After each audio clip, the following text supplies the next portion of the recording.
My biological mother organized my birthday celebration around her stepdaughter's favorite pastimes, and I laughed in her face. When I was 6 years old, my parents divorced and went their own ways. They both started new families, although they obviously shared custody of me. My mother married a man, let's call him Robert, when I was 9 years old. He already had a daughter, Kira, who was 2 years my senior. When I was 8 years old, my dad proposed to Lila, a lovely woman, and they were married when I was 12. Lila and I have a lovely friendship. For me, she has been a real mother. She essentially assisted my dad in raising me, showed interest in my life, offered consolation, counseled me, and we had things in common. Together, we engaged in a variety of activities. She and I just discussed the prospect of her legally adopting me when I reach adulthood. Since my parents share custody, doing so today might be a little complicated legally, but I want it to be formal because she is my real mother. In contrast, I have virtually little relationship with my biological mother. I was made to spend some days with her, but we were never able to connect. Since Kira already had her own mother, she devoted all of her time to showing her love and care. Kira was always involved in activities, even when my mom tried to include me, and we only did things that she enjoyed. I eventually began turning down her invites and frequently asked if I might skip seeing her on the designated days. I preferred to stay at home with my father and Lila because I was nearly always disregarded or left out. Although he had to follow the judge's guidelines, my father always made an effort to understand me. As I grew older, he acknowledged that he was worried that if he allowed me to skip the visits, my mother may pursue some nasty legal action. My mom was probably going to do this. I didn't want to cause my father any trouble after hearing this because I understood his motivations. I stopped requesting things like that and complied with the timetable. Let's go right to the subject now.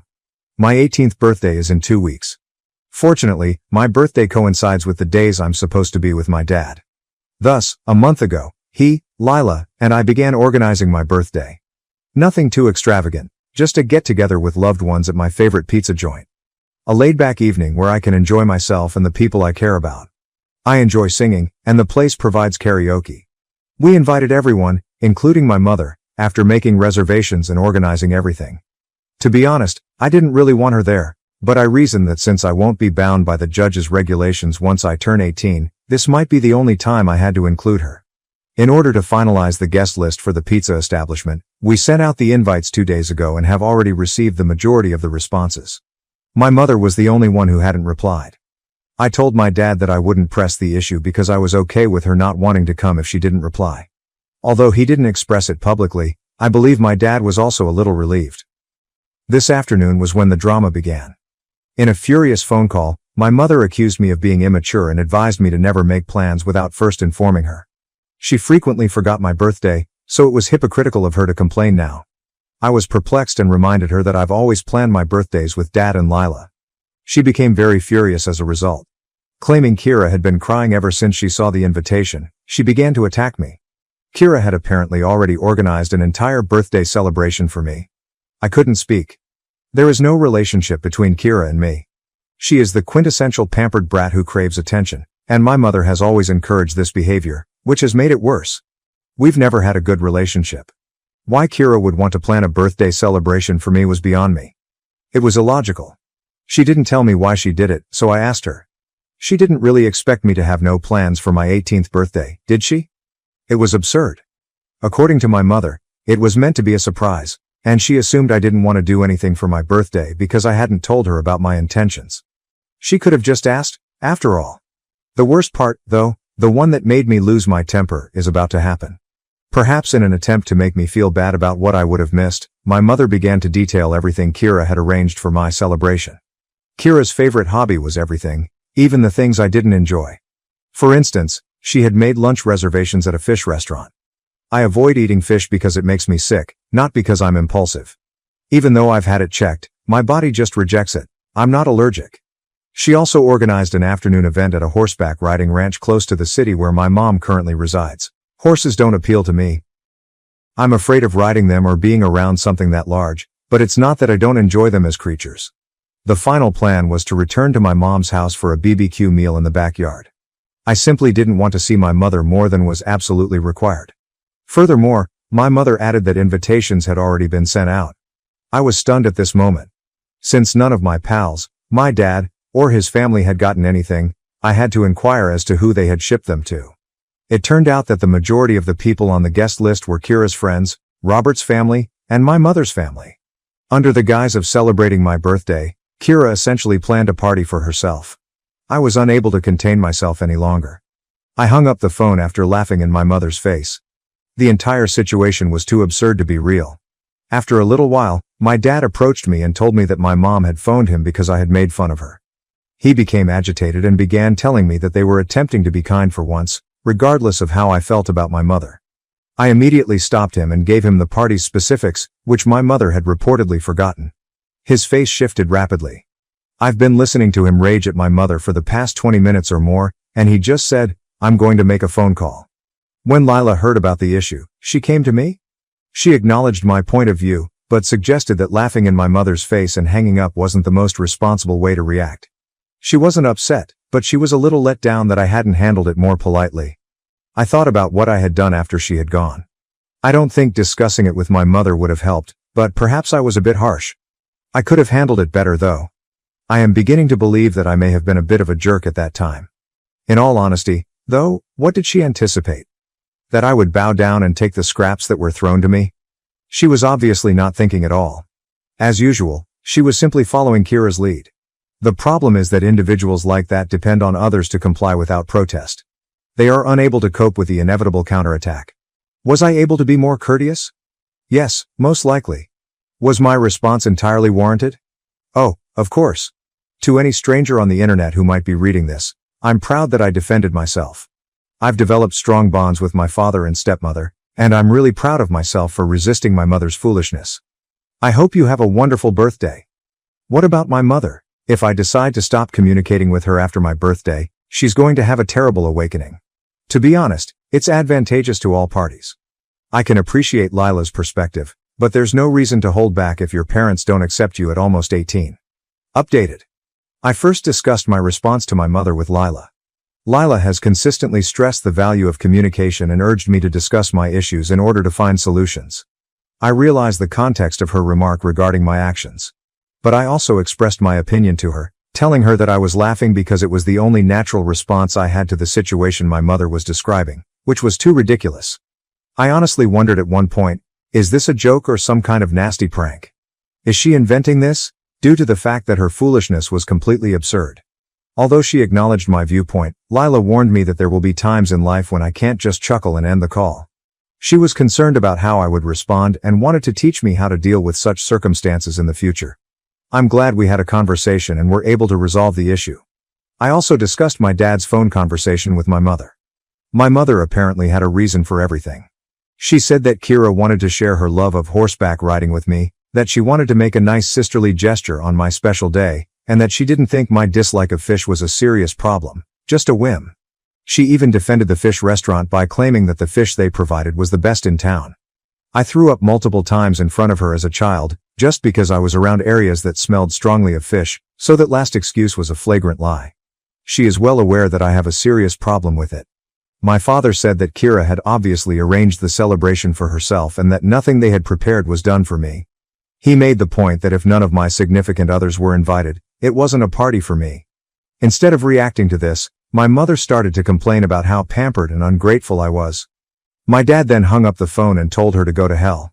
I took another piece of advice from all of you after hearing this, and I wrote a letter to my mother. I decided to be mature this time and write it as courteously as I could. I stated I was sorry for laughing, but I explained that my only natural response to what she said was to laugh since it was so absurd. I reminded her that she doesn't know me at all, has never cared to get to know me, and never made an attempt to establish a relationship with me.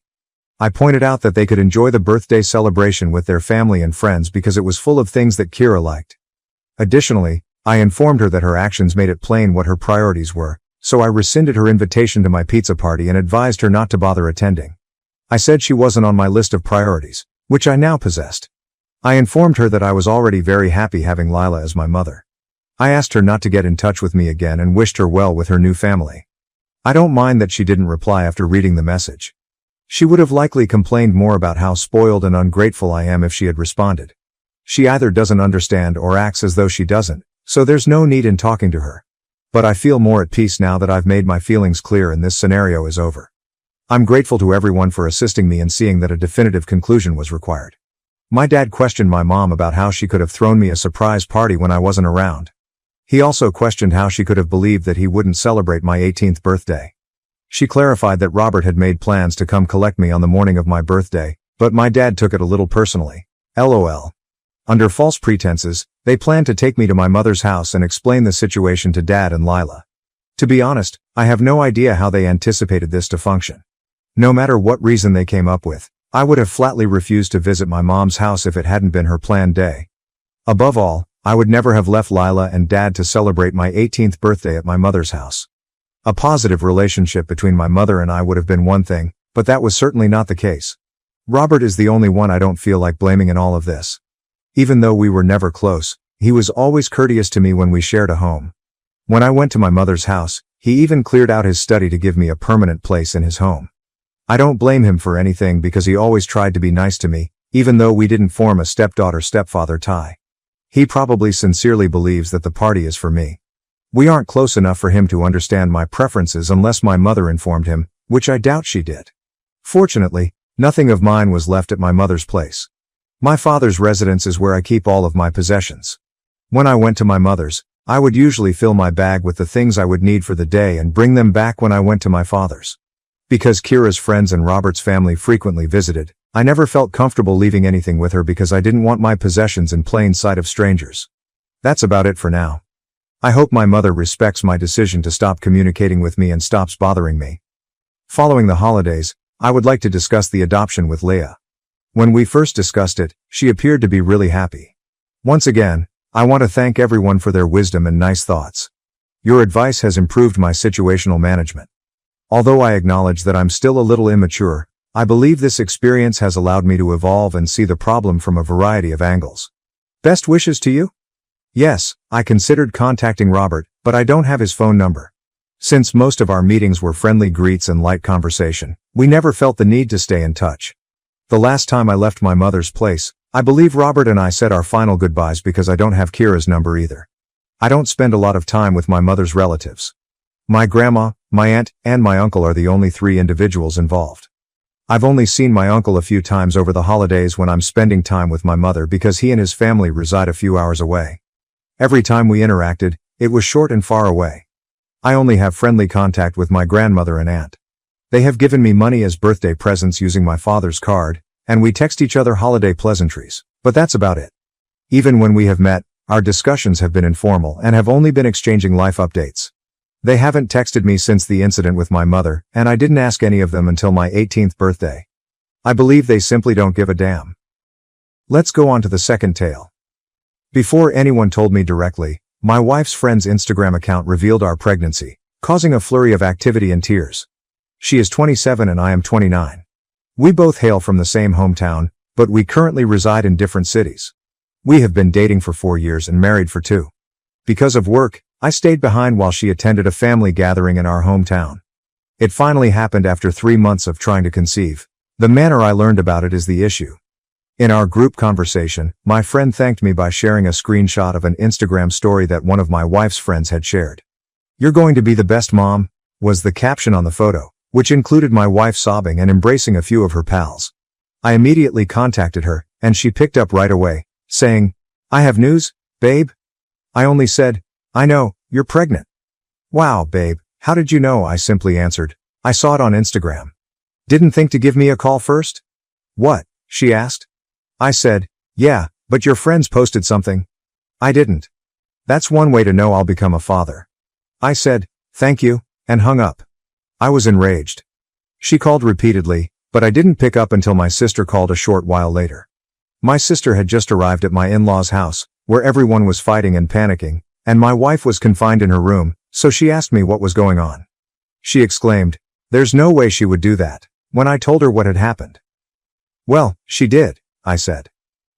My sister promised to investigate the situation. She gave me a call back a little while later and gave me all the details. I had cooled down by then and assumed it was just a bad buddy who had chosen to post without authorization. However, my sister gave me the specifics. My wife was apparently having a late period, and while she was visiting a friend, they asked, "What if you're already pregnant?"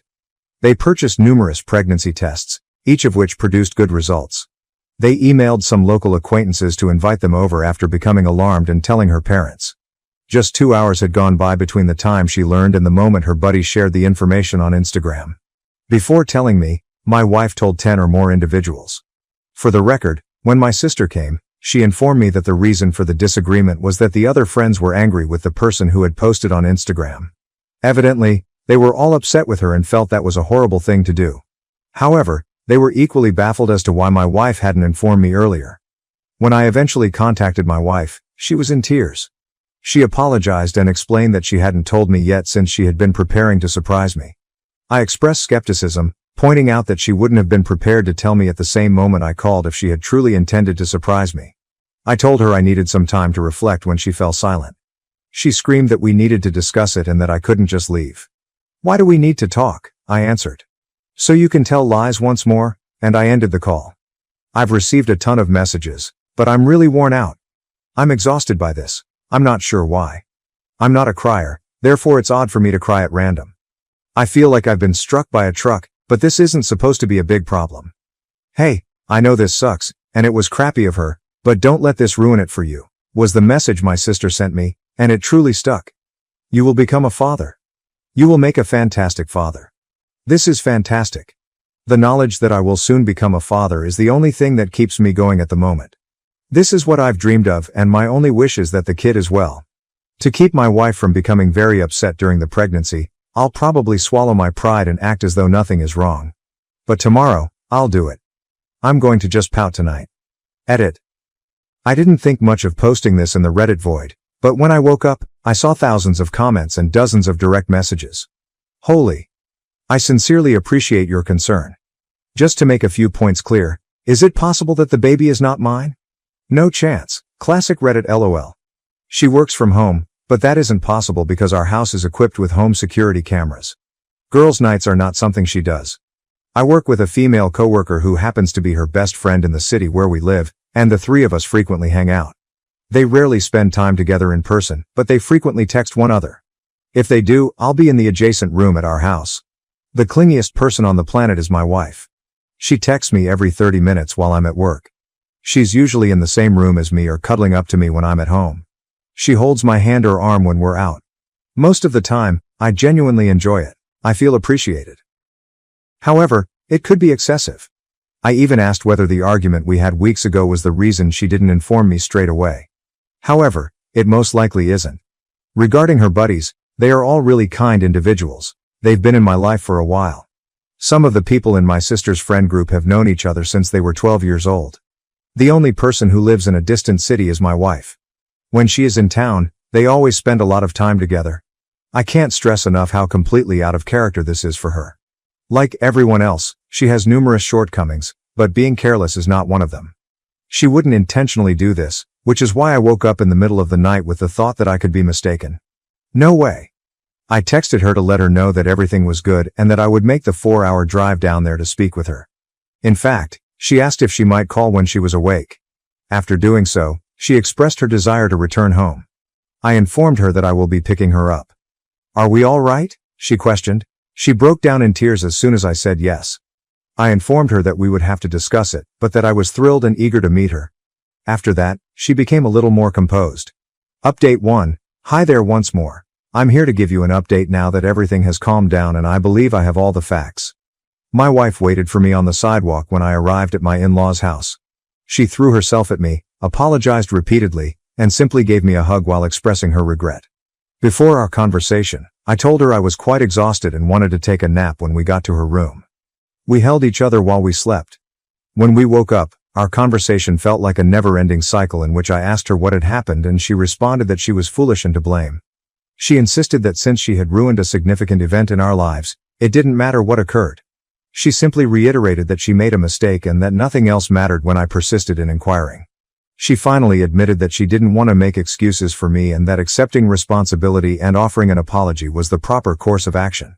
After a while, I gave in and told her that everything was okay and that she was forgiven. Nevertheless, I wanted to speak with her buddy, who spent the entire day with her and purchased the pregnancy test for her. According to the friend's narrative, they freaked out for an hour and discussed how to surprise or tell me when my wife tested positive. When my mother-in-law finally arrived home, they all told her. To talk about how to inform me, they made the decision to bring a few girlfriends around. The friend discussed all of their opinions, and I completely agree with her. She added that the group had discussed it, which I was unaware of at the time, and that they should all be silent since we hadn't chosen when to make the announcement. It seems that the one girl who shared it on Instagram did it intentionally. At that time, they were even talking about methods to tell me with her there, even though she had been instructed not to speak. When she uploaded the photo, another buddy had just arrived and was informed of the situation. She immediately decided to publish about it for whatever reason. She first said she was unaware that she was not permitted to post it when they approached her. After maintaining that falsehood for some time, she just told everyone she didn't give a damn and walked away. We haven't heard from her since she blocked everyone in the group. Whether she was jealous of my wife or something else, no one knows why she did it. Right now, we don't give a damn. We too have her blocked, and we do not wish to communicate with her. The friend's account was later verified by my sister. She thought my wife had just told everyone and had forgotten to tell me when she originally called me with the details. However, after speaking with my mother-in-law and other friends, she shared the same tale with me. In addition, my mother-in-law, the friend I spoke with, and another acquaintance informed me that when I phoned my wife, she essentially said, "Screw it, I'm telling him right now." And she was quite eager to do so. During our return ride home, my wife and I spoke once more, although I already knew the majority of the details. Her side of the story was much the same as what my sister and the buddy told me. She apologized profusely once more and insisted that I was her top priority and that this was one of the worst things she had ever done. At her urging, we have a couples counseling session scheduled for next week. She feels that I need a place to completely express my thoughts, even though I don't think it's necessary.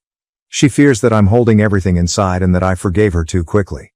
To be honest, I'm already willing to forgive her and put this as a one-time incident because she cares about my sentiments. Additionally, we made our first visit to an obstetrician, not just because it's the correct thing to do, but also because I was warned by many about the dangers of miscarriages in the first trimester of pregnancy.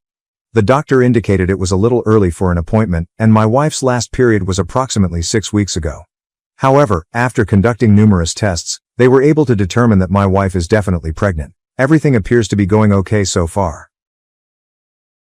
Fiancé blames me for his life choices, then breaks up. Am I the asshole for being disgusted and just saying okay? Original post. So, IDK man. I, 28, have been with my fiancé, Alex 34, since 2020. We met at a friend's party, hit it off, and have been together ever since. He finished his doctorate in economics just last year. Since then he has been working at the university. I have my master's in media sciences and decided to start working instead of going for a PhD. Okay, so the problem is that Alex broke up with me last Monday. It was literally so surreal and honestly, just weird. For the past few months, he'd been acting strange. He was making demands and then dropping them immediately. A few examples. He told me we were going to paint our walls back from dark green to white. When I asked why, he just said, "For fuck's sake, forget it," and never brought it up again, even when I asked. Another time, he came home and got mad because I was sitting on the couch with my head covered in a blanket. I had cramps. He was upset because I was just sitting there watching Netflix. Mind you, the house was spotless. When I tried to talk about it, he said, "Forget it, it's not a big deal." This kind of thing became common. Every time I tried to communicate, tried to figure out what was going on, whether it was something I did or maybe he was just stressed at work, he would just say everything was fine, but he was clearly seething with rage. I didn't even have to do anything. He would find something to complain about: the apartment, clothes, me, work, etc. So I gave him space, which apparently was also wrong. I told him I was going to help my parents with repairs for a few days, and somehow that was also wrong because he wanted to renovate the apartment too. Then, on Monday, I got a text saying we needed to talk. I knew what was coming, and after the last few months, I had made peace with it. When I came home, he was sitting on the couch. He didn't even wait for me to take off my jacket before saying, "I want to break up." Then the verbal diarrhea started. He told me he resented me. First, because I didn't pursue my academic career further, even though I was capable, and he didn't want to upset me at the time. Then, when I started making more money, since he didn't make much as a PhD student, he felt like I should have the last word financially, and he hated it. Mind you, I never said anything like, "It's my money, so I have the final say." That's a rule he imposed on himself, and he hated it. He said he hated our paint scheme, the couch, and even our fucking crockpot. Then, He told me he had rejected a better PhD program to stay here because I had already started my job by the time he got the acceptance letters. Only, he never told me he had even applied overseas. He said a few months ago he checked in with a friend who's in that program, saw how they were thriving, and decided I ruined his life. He said I had too much control over his life and that he hated the idea that I could just decide not to pay for things and fuck him over. I honestly don't even know what that means. He also said he hated that all his friends loved me and didn't let him vent about me. Then he said again, "I'm done." I was floored. I had already made peace with the idea that we were ending, and it hurt, but after that rant, I was just disgusted. I looked at him, probably with a disgusted expression, and said, "Okay?" He lost it. He said this is exactly what he meant, that it was horrible. We had been together for 4 years, and all I had to say was okay to our breakup. I just asked if he wanted to stay here while he figured out where to go. He said, "Typical, of course you're holding the apartment over me," and started ranting again, so I just left. I told my parents, and they're also confused. My dad suggested I reach out to our landlord and explain the situation to see what options I have. I can keep paying the rent no problem myself. He covered the utilities and some subscriptions. Just to reiterate, I never had a problem with this. I saw that he was chasing his dream, and that was more important to me than a 50-50 financial split. I make good money and am happy at my job. I never saw it as slaving away. I always had the mentality that my money was our money because we were building a life together. Of course, I had my own savings and fun money, but I honestly never cared. As long as I felt he was working towards something and wasn't taking advantage of me, I was fine with it. More than fine. Alex is still mad. He's going between texting me like a robot about the logistics of the split to being a seething asshole complaining about everything. I'm not even hurt anymore. I just feel nauseated by him at this point. I don't know. Should I have reacted differently? Edit. Thank you for all your opinions. It was nice to get this off my chest, lol. Just to clarify, that I don't feel like a victim. I feel like something happened, and my relationship just turned bad. He behaved like an asshole, but that is the extent of it. Very clearly, something is going on. But he doesn't want me to be part of whatever it is, and I have to respect that. Now I just have to detangle myself legally from him, and after that, I'll just be left alone with my ugly green wall color. I think I might also adopt a cat as my ex was really allergic. Some of OOP's comments. Commenter, NTA. Dude basically said he hates you and everything about you. What are you supposed to do? Beg for his love when you can find someone who'll give it to you readily? Nah. Sorry this happened and that you were blindsided, but this will be a good thing in the long run. On to the next. FYIW. He sounds jealous, insecure and emotionally stunted. If what you've written is how things played out, then you dodged a huge bullet. Ope. He was basically doing his own renditions of 10 things I hate about you. I don't know. I mean, he wants to break up with me. Why would I plead? It is done to a deleted comment. I was really confused trying to take everything in. He talked really fast and a lot. So I did not know what else to say. Also because everything I do is wrong. I think he would have been even more annoyed if I started to cry or something. Ghost him now. I can't ghost him. We have to talk about the lease, about our wedding savings account and a few other things. To another commenter. Yes, that is easy said. But I have to wait to get a response from the landlord, we have to inform the bank, etc., etc. So until I don't have confirmation that I am in the clear, I am keeping him unblocked. I have him muted. The all commenter. Sounds like his ego couldn't handle you being the breadwinner. Not your problem. He could have communicated like an adult rather than seething in his own insecurities. He sounds emotionally weak. Oop. Which is so dumb. He is a doctor in economy and past pursuing becoming a professor. Commenter. Dude basically hates himself for decisions he took without ever consulting you. He chose his comforts, but now since others seem in a better position, he is venting on you and making you the culprit. NTA, but your man has a little brain and doesn't know what to do with it. Oop. I would have supported him if he wanted to move away. IDK if we would have stayed together because LDRs are hard, but I would have been 100% supportive. Maybe he resented you for being successful while he wasn't. But that is the thing. He was successful. He has even published a few papers in important magazines and is on the way to become a junior professor. He is objectively really successful. This is all just so weird. Commenter. Girl, I've been with a man like that. They want drama. They want toxicity. They will fuck up your life out of pure insecurity and hate. You dodged a massive bullet. I'm sorry this happened. You deserve better. Wish you the best OOP. Then I hope he meets the telenovela star of his dreams. I prefer my boring happy life commenter. What country are you in? Here in the US, the average person would have accumulated debt if they made it that far in their education. Germany update. Post. To start, Alex moved out pretty quickly after the breakup. He has been staying with a friend, and we sorted out everything like mail, subscriptions, and the lease. I'm also in the process of adopting a cat. Her name is Luna, but I have been thinking about changing it since my family already has 2 pets named Luna, Amun, and Kamar. She is still at her foster home for now, but I have visited her a few times, and I already adore her. She is a scrappy little tabby who follows her foster mom around like a shadow, and I can't wait for her to move in during the first week of December. I've already gotten her bowls, toys, and a bed by the window ready. Now on to what happened. Last week, I was out showing someone around the city. He is the son of my parents' friends who recently moved here for work. My parents asked me to help him get familiar with the area, so I agreed. It was nothing special, just walking around, grabbing coffee, and pointing out useful spots in the city. Apparently, Alex saw us. I didn't even realize he was there, but later that night, I started getting texts from an unknown number. I guess he got a new number since I blocked his old one. The texts were just weird. He accused me of flaunting my new relationship in public, said I must have been seeing this guy before we broke up, and told me that everything he suspected about me was true. I didn't respond. I wasn't going to entertain his paranoia. The messages kept coming though. They went from angry to desperate, with him saying things like, "At least admit you were lying to me," and, "Was anything about us even real?" It was exhausting and honestly a little scary to see how quickly he spiraled. For the record, this guy isn't my boyfriend. He's not even someone I'm interested in. He's just the son of family friends who needed help settling into the city. The whole thing was completely innocent, but Alex has twisted it into some kind of betrayal in his head. What gets me is how little Alex seems to know me. I'm not the type of person to jump into a relationship so soon after everything that happened. Even if I were, it wouldn't be any of his business. We are done. I've made that clear. After I didn't respond to his texts, Alex started calling. I didn't pick up, but the voicemails were a mix of angry rants and desperate pleas. I ended up blocking his new number too.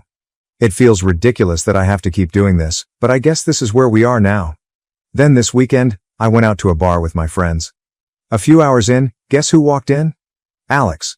I don't know if it was a coincidence or if he followed me there, but as soon as he spotted me, he came straight over. He was clearly upset, asking to talk, and I told him no. My friend stepped in, and thankfully, he left without causing a scene, but it ruined my night. It felt like I couldn't escape him, no matter where I went or what I did. When I got home later that night, I was completely drained. I had just started to relax when I heard a knock on my door. It was Alex, standing there in tears. He started crying, saying he missed me, that he didn't understand why I was doing this to him, and that he didn't know how to move on. It was like all the anger from earlier had been replaced with this desperate sadness. I didn't let him in. I told him he needed to leave, and if he didn't, I would call someone to make him leave. He begged me to listen, but I just closed the door. I spent the rest of the night feeling shaken and honestly a little scared. I don't know what he's going through.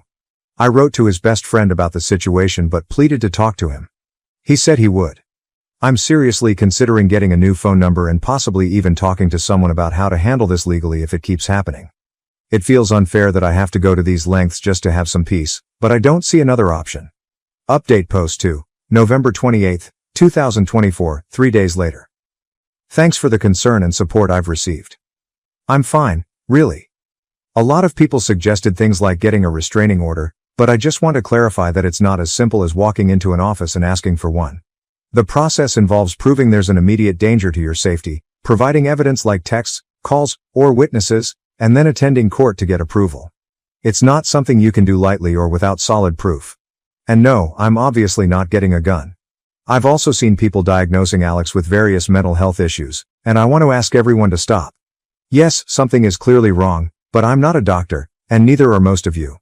It's not fair or helpful to label him with something like bipolar disorder or anything else without real expertise. For what it's worth, I don't actually feel like I'm in danger. In the past month, these were the only 3 incidents that happened. I don't think he's actively stalking me so much as he just knew my patterns.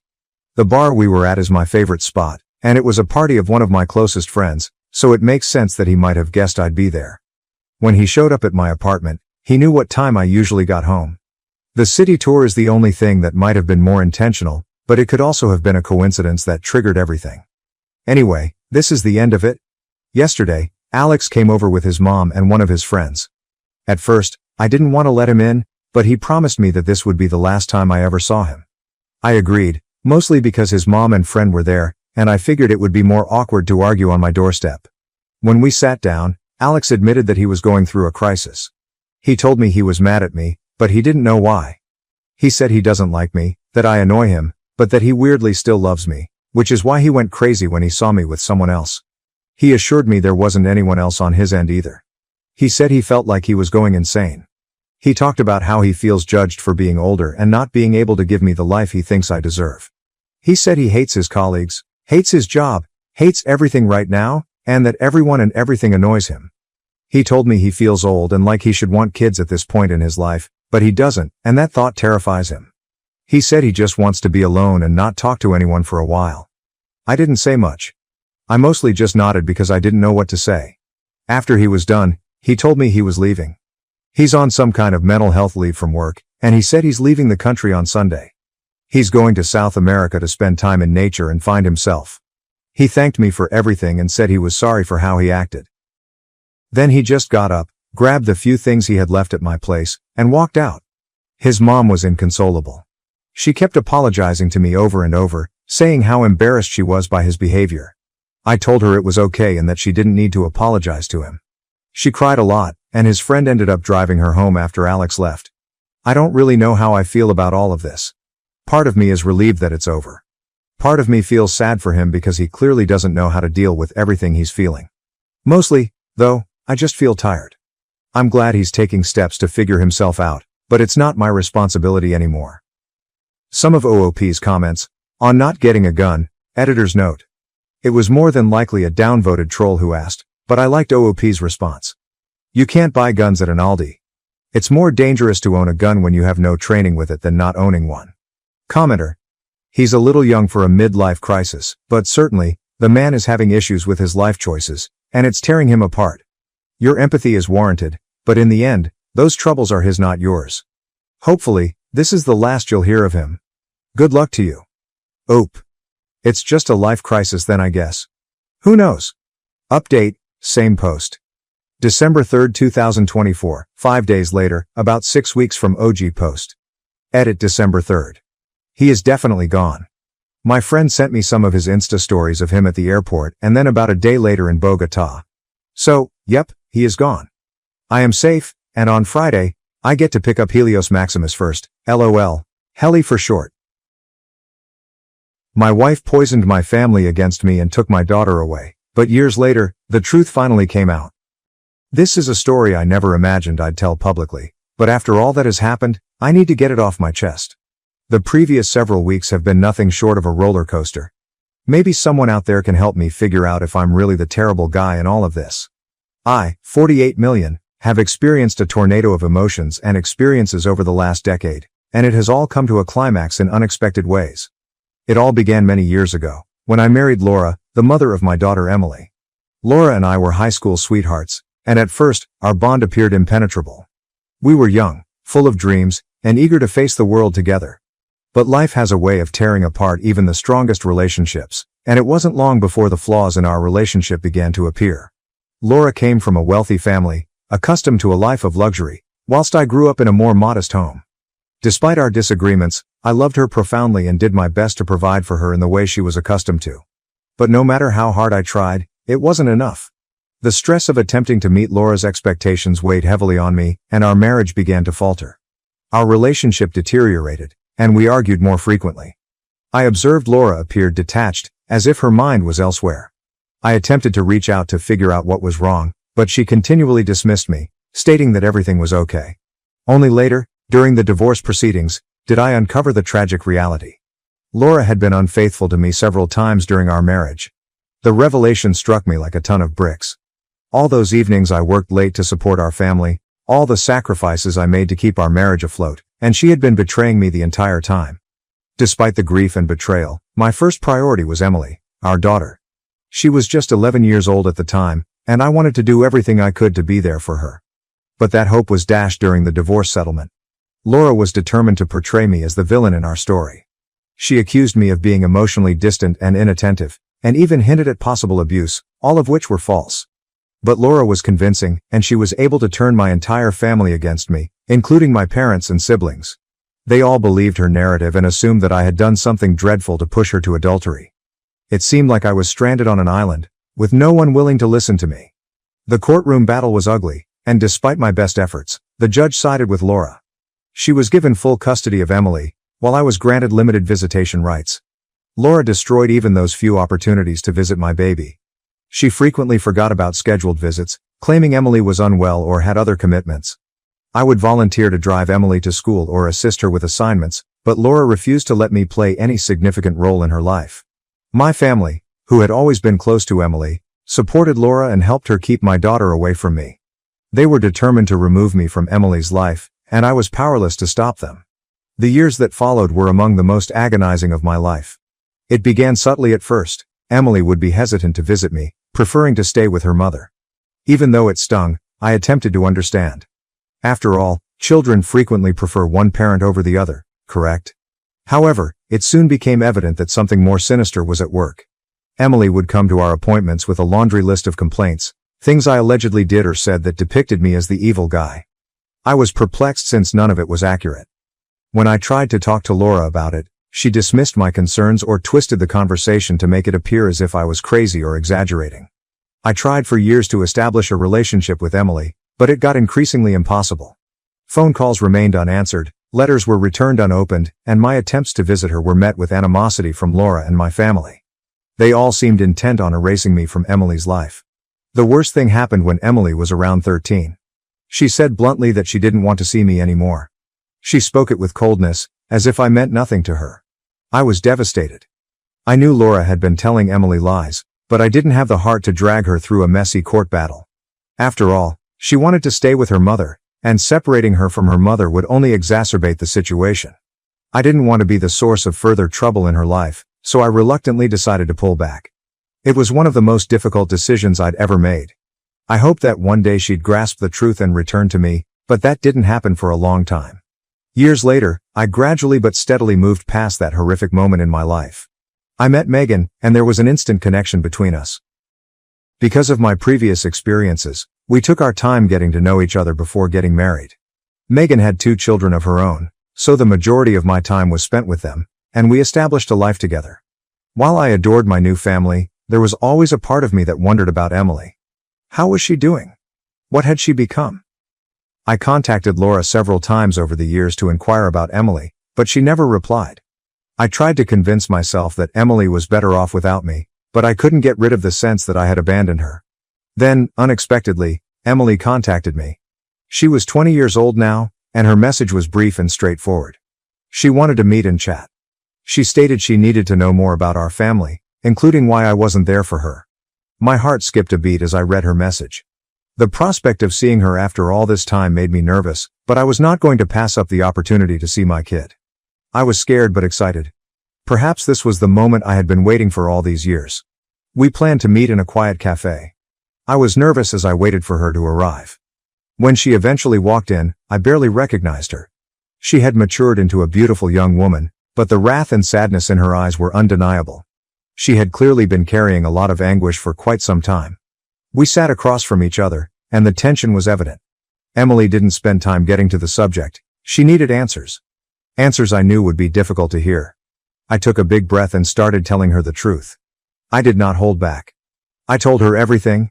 How her mother and family had deliberately poisoned her against me, how they had twisted every scenario to make me look terrible, and how I had worked so hard to be a part of her life despite everything.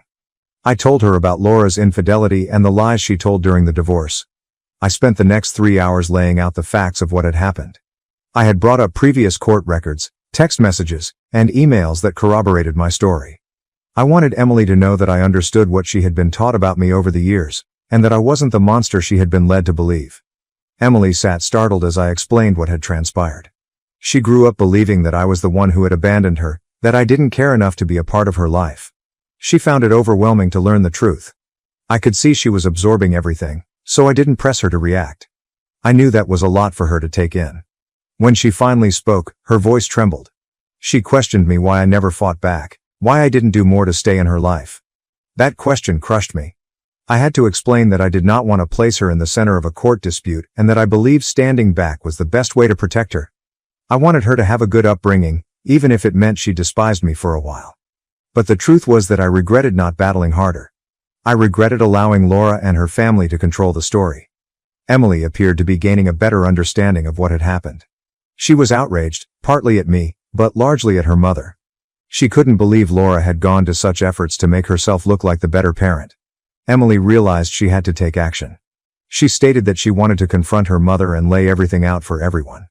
I was astonished, but also proud of her for advocating for herself. Emily wasn't the young kid I knew a decade ago. She was a strong lady capable of self-defense. At the same time, I was concerned about the impact this would have on her. I breathed a sigh of relief when she said she wasn't sure how to go with our connection because she'd grown accustomed to having an absent father, but she'd love to meet and talk more. Laura bombarded me with angry phone calls and text messages 2 days later. Emily apparently challenged her with the information I shared. Laura was outraged, accusing me of turning Emily against her and ruining their friendship. I didn't expect Emily's next action. She called me yesterday to say she's going to take Laura to court for parental alienation. She intends to sue for the emotional harm caused by years of lies and manipulation. Laura still calls me constantly now. She is between demanding that I talk Emily out of the lawsuit and threatening. My family is also getting in touch, suddenly wanting to straighten things out and reconnect. I'm at a loss. One could say that Emily's at last knowing the truth relieves some guilt. Conversely, I never meant for things to get this far. Along with Emily, I also have Megan and her children to look for at this point in my life. I'm not sure whether I could manage the same mental strain once more.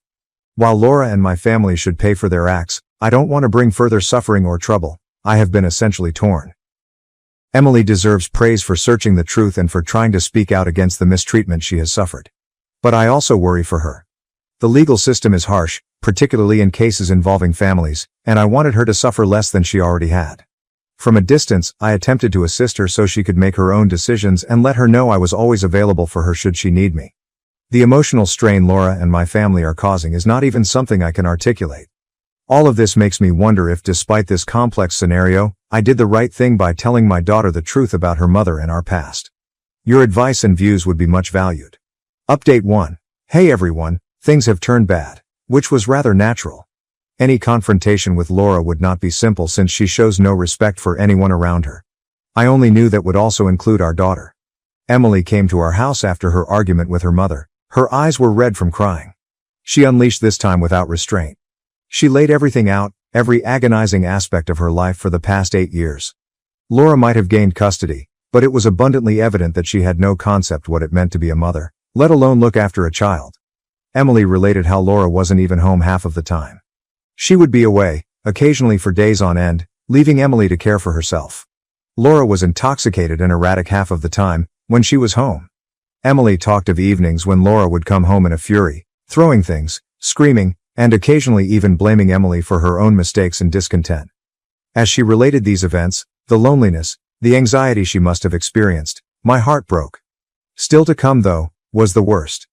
Emily related to us 2 occurrences that still tormented her. She was 13 years old at first.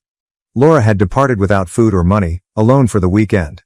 Emily burned her hand quite severely while trying to prepare something for herself. She was in great agony, but when she tried phoning Laura, she did not answer. Just a child, Emily had to go to the closest hospital with her hand covered in a towel. Alone, terrified, in pain, she waited hours in the ER before a nurse at last spotted her and attended to her. Emily showed me the scar on her palm, a continual reminder of her mother's negligence. Still worse was the second episode. Laura had been on a drinking frenzy for weeks. She was 15. Emily made every effort to avoid her mother, until one evening Laura became aggressive. In a flash of wrath, she flung a glass at Emily that broke against her leg severely. Emily was in shock and bleeding. Instead of tending to her, Laura yelled at her to tidy the mess. Terrified, Emily covered her leg in an old shirt and headed once more toward the hospital. She wound up needing sutures there. I had a range of emotions as Emily related these tales, sorrow for all the suffering Emily had gone through, and fury at Laura for sending our daughter through this dream. It was not something I had felt in years. She was young and not deserving of any of this. She did not deserve to be left terrified, injured and alone. The one person meant to be defending her ought not to treat her like a burden. This was unmistakable physical and psychological assault. It seemed ironic that Laura's daily routines included the very things she had accused me of dragging Emily away from. Laura should have simply let me look after Emily to prevent all of this. Emily may have had a normal, contented life if she hadn't been so enthralled with her own selfishness and spite. The entire evening Megan and I listened to Emily. We checked to see she felt at ease and understood she was safe now. Megan specifically consoled Emily by holding her hand and telling her none of this was her fault. Having someone console Emily, tell her she was loved and that she mattered, seemed so important to her. Then Emily apologized to me in a moment that was both sad and contradictory. She had nothing to repent of, hence she didn't need to? But she did. She admitted she pushed me away, she was sorry for believing all the lies her mother had taught her, and she should have seen the reality sooner. Her voice faltered as she informed me she had missed me so much over these years and had frequently wondered what life would have been like if she had lived with me instead. I told her how much I had missed her too, how I had never stopped thinking about her, how I had never stopped loving her, and that she did not need to apologize for anything as Laura's games merely served as a victim stage. That was a mixed feeling. Hearing her apologies hurt, but it also meant that we were at last re-establishing our relationship following all these years apart. I also came to see that I was done running from family strife and playing it safe. Though it meant facing legal conflict with my ex-wife, my daughter's well-being was at risk and I was determined to receive the apology and reparations she deserved. After a restless night of consoling and chatting, Emily and I hatched a strategy early the next morning. We were going to face my family about everything. Every lie, every act of neglect, everything Emily had gone through. I was done with them acting as though they were the ideal family while Laura had helped Emily to ruin her early years. The medical records, text messages, and even some old Laura voicemails Emily had preserved provided the evidence we needed. It was time to tell them just exactly what their complicity had cost. It was time to reveal the truth. Emily seemed anxious, but I could also detect a resolution in her eyes not previously seen. I was going to be right there beside her. She was ready to meet them and defend herself. At last, we would be getting the justice we both deserved, and I knew that whatever happened would be shared by us. Whatever transpires, you folks will be the first to know. It means a lot to have you understand my circumstances and provide constructive remarks. This is absolutely not the end, hence I will come returning with updates. Update 2. Hi everybody, hope everyone is doing fantastic? Think back to the family confrontation Emily and I had scheduled. Well, it happened and it was most certainly memorable. I agreed to pay a surprise visit together with my daughter. I saw the amazement on their faces as soon as we entered the door. They seemed unable to really handle seeing us together, united after all these years. They had never imagined that the years of isolation, manipulation, and deceit could be quickly reversed. Here we were nevertheless, poised side by side ready to face them. The first shock passed swiftly, and they hurried to present their customary worried front. The first person to talk was my mother, whose voice was tinged with phony anxiety as she asked Emily whether I had offended her or harmed her. The implication stung, not because I cared what others thought of Laura, but rather because it demonstrated how firmly they had embraced her story. Though it was a horrible idea, one they appeared to hold without doubt was that I would hurt my own daughter. Perhaps because it would help them to defend their own behavior, they were fast to accept the worst of me. But Emily was no more the terrified, bewildered child Laura knew, and I was not Laura. Emily stepped forward before I could answer. Her voice was firm, full of a quiet strength that made me proud. She urged them to abandon the act, to stop acting as though they cared when throughout the years they had done nothing to support her. Her statements were neither wavering or hesitant. She called them out for their indifference, for standing by while Laura ignored and mistreated her, and for helping to bring about the ruin of her early years. I observed as my siblings and parents struggled to hide their uneasiness. Their looks changed from pretended concern to something more like irritation. They disliked being challenged, particularly not by Emily, who they still considered as a child, someone who ought to be appreciative of whatever sloppiness of attention they had given her. But Emily was no child anymore, and she showed no interest in their empty apologies or explanations. Some of you have inquired how Laura simply set my own family against me. Our relationship has always been complex, underlying animosity and years of unresolved problems entangling it. My siblings and I had never been close. There was always a sense of one-upmanship, of competitiveness, that corroded any possibility of a real bond. Rather than encouraging harmony, my parents had sided with whichever child would have the greatest benefit for them at the time. Laura came to them intending to divorce me, and they saw it as a chance to vent their residual animosity at me. They had not given Emily or me any thought about how it would affect us. Their interests were more in seeing me pushed down a peg than in clearing past records. Emily gave out everything that had happened. How Laura had deserted her, how she had experienced trauma and injuries while they turned a blind eye, and I could see the anxiety rising on their faces. Particularly not by someone they had undervalued for so long. They were not used to being questioned in this manner. It was not only the words that stung, it was Emily's holding of them responsible, refusing to let their typical platitudes absolve them. Of course, we withheld some of what we had. Showing all of our cards at once was not necessary. We had text messages, hospital records, and other data readily able to undermine their well-crafted story. For now, though, we kept most of it under wraps, simply showing enough to make it abundantly evident we were serious. This was a warning, a proclamation that we were done following their guidelines and that things were going to get far more serious, not only some emotional outburst. We fled the house not waiting for any reply. Nothing they could say would make any difference, nothing that would undo the years of suffering and neglect they had let to occur. Emily said one last farewell as we turned away. She advised them to forward it to Laura, therefore alerting her that we were arriving with a somewhat heavy case and she should be ready for it. Although the silence that followed us as we departed was oppressive, it was a silence loaded with unspoken words, the weight of what was to come. Emily and I had marked our line on the sand. There was no turning back. The family has always prospered on separation, on keeping us apart and at conflict with one another. But now, Emily and me standing together, they were the ones who would have to deal with the fallout. I want you to know that I am always reading over each and every comment. All of you have given me some of the best advice. Your help is quite valuable. Update 3. Hello, I want to thank everyone who has supported and advised me based on this narrative. Though I believe we are at last seeing a way forward, the previous few days have been some of the most difficult of my life. So strap up for a long one. I got in touch with one of our lawyers right away following the event at my family's house. Not just to me but also to Emily. I was not ready to let Laura get away with all she had done. Emily startled me nevertheless when I mentioned considering legal action.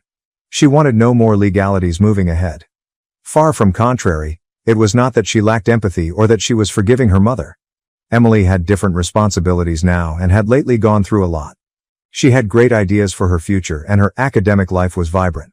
She could not afford to pause to sue her mother and handle a court dispute. As her dad, I was really proud of her. She was still a brilliant, tenacious young woman with enormous professional possibilities ahead of her after all she had gone through. I did, however, also find myself torn. Part of me wanted Laura to suffer for her deeds, to pay for the suffering she had brought about.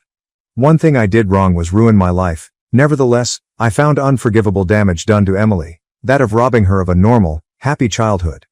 I did, however, honor Emily's desires. Unlike her mother's, her view counted here, and it was something I would constantly keep in mind while deciding what to do. Another thing occurred when we were negotiating all of this. 2 days later, Laura's neighbor walked up to our door bearing an envelope. The neighbor said Laura had asked her to bring the mail to us as she was temporarily leaving town. Though I had no idea what to expect, I accepted the envelope and thanked the neighbor. Within the envelope Laura had a note, long and full of apologies and explanations. It sought to defend her behavior. She talked about losing her job, how she grew quite alone when I left, and how events descended from there. She finally landed another job, but it paid little, and she descended into more misery. Drinking became her coping mechanism. She said she never intended to hurt Emily, that she was simply so lost and overwhelmed by her own suffering. Laura continued to go into great detail about more of her challenges, seeking to depict a lady driven to the brink by events beyond her reach. But reading made me focus only on how hollow everything sounded.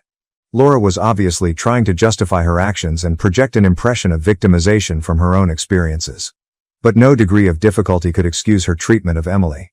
She begged us not to go to legal war at the end of the letter. As a show of kindness, she pledged to avoid Emily. She also offered to pay whatever we felt was appropriate as reparations for the damage she had done. Emily's eyes showed grief as soon as I turned over the letter to her. She had not sought this apology, and it most definitely was not the resolution she was due. What kind of mother leaves her child like this and subsequently believes that money could possibly offset all the years of suffering and neglect? For Emily, it was a terrible insight. I knew she needed time to get through it. Emily needed space as she would reach out to Megan or me when she was ready. For Emily, someone she could confide in without judgment, my wife Megan had become fast a comfort. Soon Emily became like family to all of us, developing a close relationship with Megan's kids. Although I wanted to assist, I knew Emily would gain more from Megan's support and viewpoint to help her to organize everything. Eventually Emily came to me with her choice. She refused to go after a legal lawsuit. She wanted not to drag things out anymore or become mired in a nasty court struggle. Freed from the shadows of the past, she wanted to start anew and concentrate on her and her future. Emily was ready to go on, and I knew this was the right decision even if I wanted justice for her. She had lived under the weight of her mother's errors for sufficient time. She was ready to live her life on her terms. Emily's choice sent us into a fresh chapter. She began concentrating more on her academics, directing her efforts toward her objectives and dreams. As Megan negotiated this new stage of her life, Megan and I kept helping her in all possible respects, providing direction and encouragement. Regarding myself, this seems like a dream. Things cannot have concluded on a better note. I have 3 children and an incredible wife at my side. Though the trip had been protracted and agonizing, at last we had returned to one another. More than all, that was the real success in all of this. Once more, I appreciate all of your support. Though it's been an incredible journey, I believe we are at last headed toward recovery. Parents demand I cancel my wedding for sister's engagement, but the truth about her cheating changed everything. Engaged to my fiancé Jake, 30 million, I, a 28-year-old lady, have been for roughly 8 months. Up until last week, when my parents shocked us, our October wedding was scheduled and all was going according to plan. For background, Mia, 25F, our younger sister has always been the golden child in our family. She has been seeing Tom, 26 million, her lover for around 2 years. In practically every sphere of our existence, my parents have always showered Mia with royal care. Though I hate to sound negative, I have always felt as though hers dominates my successes. Mia was a cheerleader while I was a straight-A student playing on the volleyball team back in high school. Her achievements always seemed to eclipse all mine. Not to get me wrong, cheerleading merits just as much respect as any other sport, but would it have killed my parents to exhibit the same fervor for my events?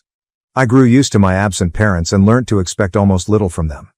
I thus cut myself off from Mia, though deep down I knew it wasn't her responsibility. My immature self blamed mom for everything. My viewpoint altered only in college, when I met Jake, the love of my life. He let me see that I deserved just as much attention as everyone else and was deserving of affection. Jake showed me that every one of us is unique in our own right and that, should someone not value my accomplishments, well, that is their loss. I also realized that it was unfair to hold Mia totally responsible when our parents were clearly in charge. I thus resolved to try to rebuild whatever sisterly relationship we still had. I started letting her know she could talk to me about anything and checking up on her more often. She first hesitated naturally, but she soon grew more at ease sharing with me. We discussed practically anything, regardless of its silliness or gravity. Though our tastes and paths of life were different, I was glad our connection was getting better gradually. We seemed to be at last the sisters we ought to have been all along. Mia knew first when Jake proposed to her. Telling me she couldn't wait to help arrange my wedding, she was as eager as I was. Everything seemed ideal at that point. I was therefore really taken aback when my mother called last Wednesday. The call began innocuously enough. Mom inquired about wedding preparations, which was odd given her previous lack of enthusiasm. I ought to have seen something was wrong. She finally got right to the point after a few minutes of small talk. Mia and Tom were getting engaged. I started to be delighted for my sister as soon as those words emerged from her mouth. Better than this, what could be? Then I noticed Mom had stated, planning to get engaged, which threw me off. Mom said Mia had told her Tom had been hinting at proposing when I asked her what she meant by that. He had done all the other usual things, asked about her ring size, advised her to get a new outfit, and told her. Although these were rather clear indicators, Mia always had a tendency of romanticizing everything and exaggerating events to make them appear more than they really were. I wanted Mia not to have her expectations skyrocketing only to be let down. When I asked Mom whether she was absolutely convinced Tom was proposing, she answered boldly. That would have marked the end of the call, but another surprise was approaching, one I would not be pleased about. My mother asked me to call off our wedding since Tom and Mia were apparently engaged. I let out a gasp. Though I must have misinterpreted, I asked her to clarify. No, she was dead serious. For 10 months I had been planning. She wanted me to call off the wedding Jake had proposed. We had waited this long since we wanted the wedding of our dreams and refused to compromise on anything. Deposits for the caterers and other suppliers had already been laid down. Not to mention the inconvenience of rearranging things, moving everything back a year would entail losing a large sum of money. What had descended upon Mom and Dad was unknown to me. When we were short on money, they had volunteered to cover the venue. I assumed this was because they were at last interested in my life. Looking back, it seemed like they did it to challenge Jake's parents. But I was too delighted at the time to pay attention to their hidden agendas. Wait, though, this was not even the worst of things. You haven't heard the rationale behind my planned delay of my wedding for Mia's expected engagement. Mom clarified that Mia wanted to be the center of attention for a full year, complete with announcements on social media and engagement pictures. I could not understand at all. Who loses money over something as flimsy as social media and calls their sister off from her wedding? Promising not to post anything about my wedding online, I tried to argue with Mom, but she claimed they would withdraw all the money they had promised for the wedding should I refuse to postpone it. Their lovely daughter was an attention seeker, hence at this time they were virtually blackmailing me. This was ludicrous and unfair, I told my mother. We debated for some time, her arguing that I was being thoughtless of Mia's sentiments and selfish. What about my feelings? I asked repeatedly. Still, I received no meaningful response. She responded simply that they wouldn't pay for the venue should I proceed with the wedding. I got furious. All my life, I gave things up for Mia's sake. Now, when I was at last ready to experience the day of my dreams, that too was being robbed from me. Out of pure annoyance and rage, I did something I never would have done. I contacted Mia's fiancé, Tom, to let him know something about Mia he didn't know. The four of us, Jake and I, Mia and Tom, went on a double date some years ago when everything was good. One of those few times when we all had time to hang around together. I recall being quite content. We laughed, told stories, and for once everything seemed ideal. Mia and I excused ourselves to the bathroom to freshen at one point throughout the evening. Mia handed me her phone to hold as we corrected our makeup so she could wash her hands. A text message suddenly sprang up on the screen. It came from someone called Mike wondering whether they might get back together. My heart still missed a beat. Though I heard Mia had dated someone some years ago, I felt he was no more relevant. Not sure I could resist asking, "Who's Mike, and why is he asking to meet again?" Mia started to spin right away. She dismissed it, believing it was nothing, just some old acquaintance extending outreach. Still, I could see her eyes ablaze with dread. I questioned once more whether something was developing between her and Mike. She said she had some texting back and forth, but she insisted it was not major. She shrugged her eyes and replied lightly, "Tom didn't need to know, it's nothing," when I inquired whether Tom knew about this. Tom seemed to be a nice man totally loving Mia. Though I couldn't get rid of the uncomfortable sensation, I let it pass since Mia later on told me she was no longer corresponding with her ex. Right then, as Mia was trying to rob me of my bliss, my thoughts went crazy. I lay it all out when I phoned Tom, roughly following the text I had seen that day. And should that not be sufficient, I advised him to monitor his girlfriend. Looking back, I realized this was sort of improper, not the sort of truth I should have been imparting to Tom, of course, but the way I did it. But already it was too late. I spoke with Tom 2 days ago, and then Mom called. Just say I was glad I wasn't in front of her. She was yelling like a crazed person, as though a tragedy had hit. Her comments really impacted me as I had made a major error. Tom apparently told Mia they needed to talk when phoning her. Mia got all ready even though she was about to be engaged, but when she at last arrived at the location, Tom was quite irate. He inquired whether that was accurate and reiterated what I had said. Mia first denied it, but she grew angry when Tom wanted to see her phone, telling him he should believe her. Tom split from Mia at last. Mom and Dad never seemed likely to pardon me for this. Mom yelled at me, and I could hear Mia berating me in the backdrop. I kept apologizing, saying I only did this because they insisted I call off my wedding. I told them I had worked very hard on it. Dad's ruling then was that he was taking back the money they had set aside for the venue. I felt as like I had lost everything, my parents, Mia, and any chance for a marriage at that same instant. Given what had happened, I knew Jake would not be pleased with me either. When I attempted phoning Mia to have a conversation, she didn't respond to my calls or texts. At the time, Jake was on a business trip, hence he was not aware that our wedding was under risk, partially because to me. Though it wasn't entirely my fault, the stress was intolerable and I felt bad for damaging Mia's relationship. I at last told Jake everything when he returned from his trip. He was quite helpful and encouraged me that we would work things out together. It relieves me. He helped me see that I ought to have done it even earlier, as being honest was the correct thing to do. Regarding the wedding, Jake and I decided to proceed even if it meant lowering expenses. We began generating ideas for financial savings. We contacted relatives and friends, outlining the circumstances and requesting assistance. Unbelievably, one of Jake's pals came to save us. He came upon us at a classy but reasonably priced location via one of his contacts. Given the current situation, we simply have to delay the wedding somewhat more, which is quite okay with me. I was attempting to stay in touch with my parents throughout this. Looking back, I'm not sure why I did this. At the time, I was afraid of being let down. I was living with guilt. Still, they were obstinate, refusing to show up for my wedding if it proceeded as scheduled. The wedding was still under preparation, and despite all the challenges, everything began to fall together. Sadly, many of my family RSVP'd that they would not be going or responded little at all. I could guess the news had gone without having to be Sherlock.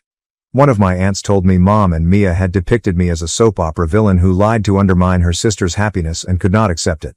They even changed the story, saying Mia was already engaged and preparing to wed, but I later got engaged to take the front stage. Ignoring me was one thing, lying about my character took effort. By now I was exhausted. After all that had happened, I couldn't look and feel my best for a wedding. Simultaneously, I struggled to let my parents define me as they had throughout their lifetime. They accused me of being envious and cruel, attributing Mia's life destruction to me. Mia, on the other hand, was in ruins. She hadn't spoken to me since the incident, hence even though I knew what I did was appropriate, I felt awful. So, I'm asking you. Am I the a-hole for not postponing my wedding and informing Mia's fiancé of her cheating? Update. I published a few days ago, and the reaction has been really strong. Unbelievably, my parents began talking to me, but not for the reasons you might guess.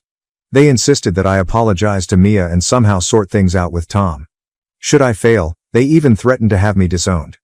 Through all of this, Jake has been rather encouraging, telling me we did the right thing and we should concentrate on our forthcoming wedding. But at last Mia got back to me. Furious and devastated, she accused me of destroying her life and undermining her happiness out of spite. The talk was challenging. She wasn't open to hearing me try to explain my perspective. She persisted in arguing, regardless of what she had done, I had no right to meddle in her relationship. I lost my cool and asked her who gave her the right to believe she could influence my wedding plans that had been in place long before she was almost engaged. She hung up before I could even bring up the lies Mom and she had been telling about me. Meg, a childhood acquaintance I hadn't heard from in years, called me out of the blue when word of the family strife spread like wildfire. After moving out for college, I had disconnected from Meg, and our only means of contact was social media. But Mia had kept in touch with her for a bit longer. Their friendship reached into their early 20s. Meg also disclosed another startling story concerning Mia's adultery, one that happened around a year ago. Meg's 25th birthday celebration was attended by Mia without her then-boyfriend Tom, who presumably was on a trip. Meg saw Mia growing more flirty with various male visitors, including her boyfriend, as the evening progressed and practically everyone was intoxicated. Meg first dismissed it as Mia's usual manner. She had always been a natural flirt. Meg knew, though, she hadn't seen Mia or her partner for some time as the celebration drew to an end and guests started to leave. Red-handed together in another room, they were caught. Given Mia and Tom had been dating 2 to 3 years at the time, this was very embarrassing. The episode split Meg and Mia and destroyed their friendship. When Meg learned about everything, she assumed I should know that Mia did nothing by mistake. She had become accustomed to this conduct and had somehow always gotten away with it. This fresh material really surprised me. Mia's dishonesty, I came to see, was not a one-time error but rather a habit. I asked Meg only one favor. Could she kindly forward this news to Tom herself? I was acting for a cause. When my fiancé Jake visited Tom, he was not doing well. Though he didn't say it, I'm sure he was also blaming me for what I had told him. He was second-guessing everything. Better still if someone else than me delivered this terrible news. I also wanted to avoid feeding the story that I was jealous of Mia, hence I didn't want to do this myself. Tom wanted to meet personally to go over things as soon as he received word from Meg. I accepted, expecting for some sort of conclusion or at least clear the air. Tom clearly was in shock from all that had transpired when we met at a neighborhood coffee shop. Meg's disclosure came to him like yet another wave, yet it was welcome to at last know the truth. Tom related how his split from Mia turned out. Mia was right to believe Tom intended to pop the question to her. Following our talk, he challenged Mia about the cheating, and she finally came clean. Though crushed, he valued my candor. He claimed it was preferable to know the truth now than to learn later, maybe following marriage. Tom said he had thought something was awry in their relationship for some time but couldn't pin it down until I phoned. We spoke for a lengthy period during which Tom revealed he intended to set aside time for personal healing and life review. Though it hurt, he appreciated me for having the guts to tell him the truth. Knowing I had done the right thing by being truthful with Tom, this chat brought me closure. Still, things with my family have not gotten better. My parents still support Mia. They think I was out of line and must make apologies. Focusing just on Mia's pain and neglecting the fact she cheated, They cannot seem to understand why I did what I did. Friends and relatives who learned about the circumstances have also been quite helpful. Many expressed shock at the way my parents behaved and praised me for defending what was right. Though I have a mixed bag of feelings, I am appreciative of the help from people who see my viewpoint. I'm trying to keep concentrated on the good and keep wedding planning underway. Despite the threats from his parents, Jake and I have decided to carry out our plans. We have changed the budget and are working to create the wedding unique without their financial support. Though I know the drama is not over, I am resolved to stick to my position. I refuse to allow Mia's behavior or the inclination of my parents define my existence anymore. I have to give my future with Jake top priority and my happiness. Hey, everyone. Every moment that passes makes my life seem to get more convoluted. About 4 days following my initial update, events changed dramatically and unexpectedly. Just as I felt the situation could not get worse, it did. Trying to concentrate, I was at work when Jake called urgently. Panicked, he told me to head straight home. Fuming something horrible, I rushed back. When I got here, Jake seemed obviously upset. He handed me a note that had dropped under our door. It came from a lawyer standing in for my parents. Over the consequences from Mia's failed engagement, they were threatening to sue me for emotional suffering and slanderous remarks. I was astounded. My own parents were suing me. The letter explained how my actions had destroyed Mia's reputation and brought her great emotional suffering.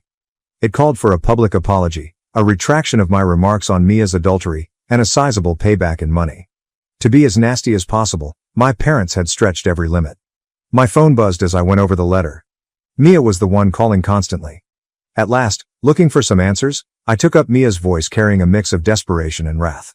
Saying I had destroyed her life and she had nothing left, she screamed at me. She said she had lost her work since Tom had informed colleagues and mutual acquaintances of hers about her adultery.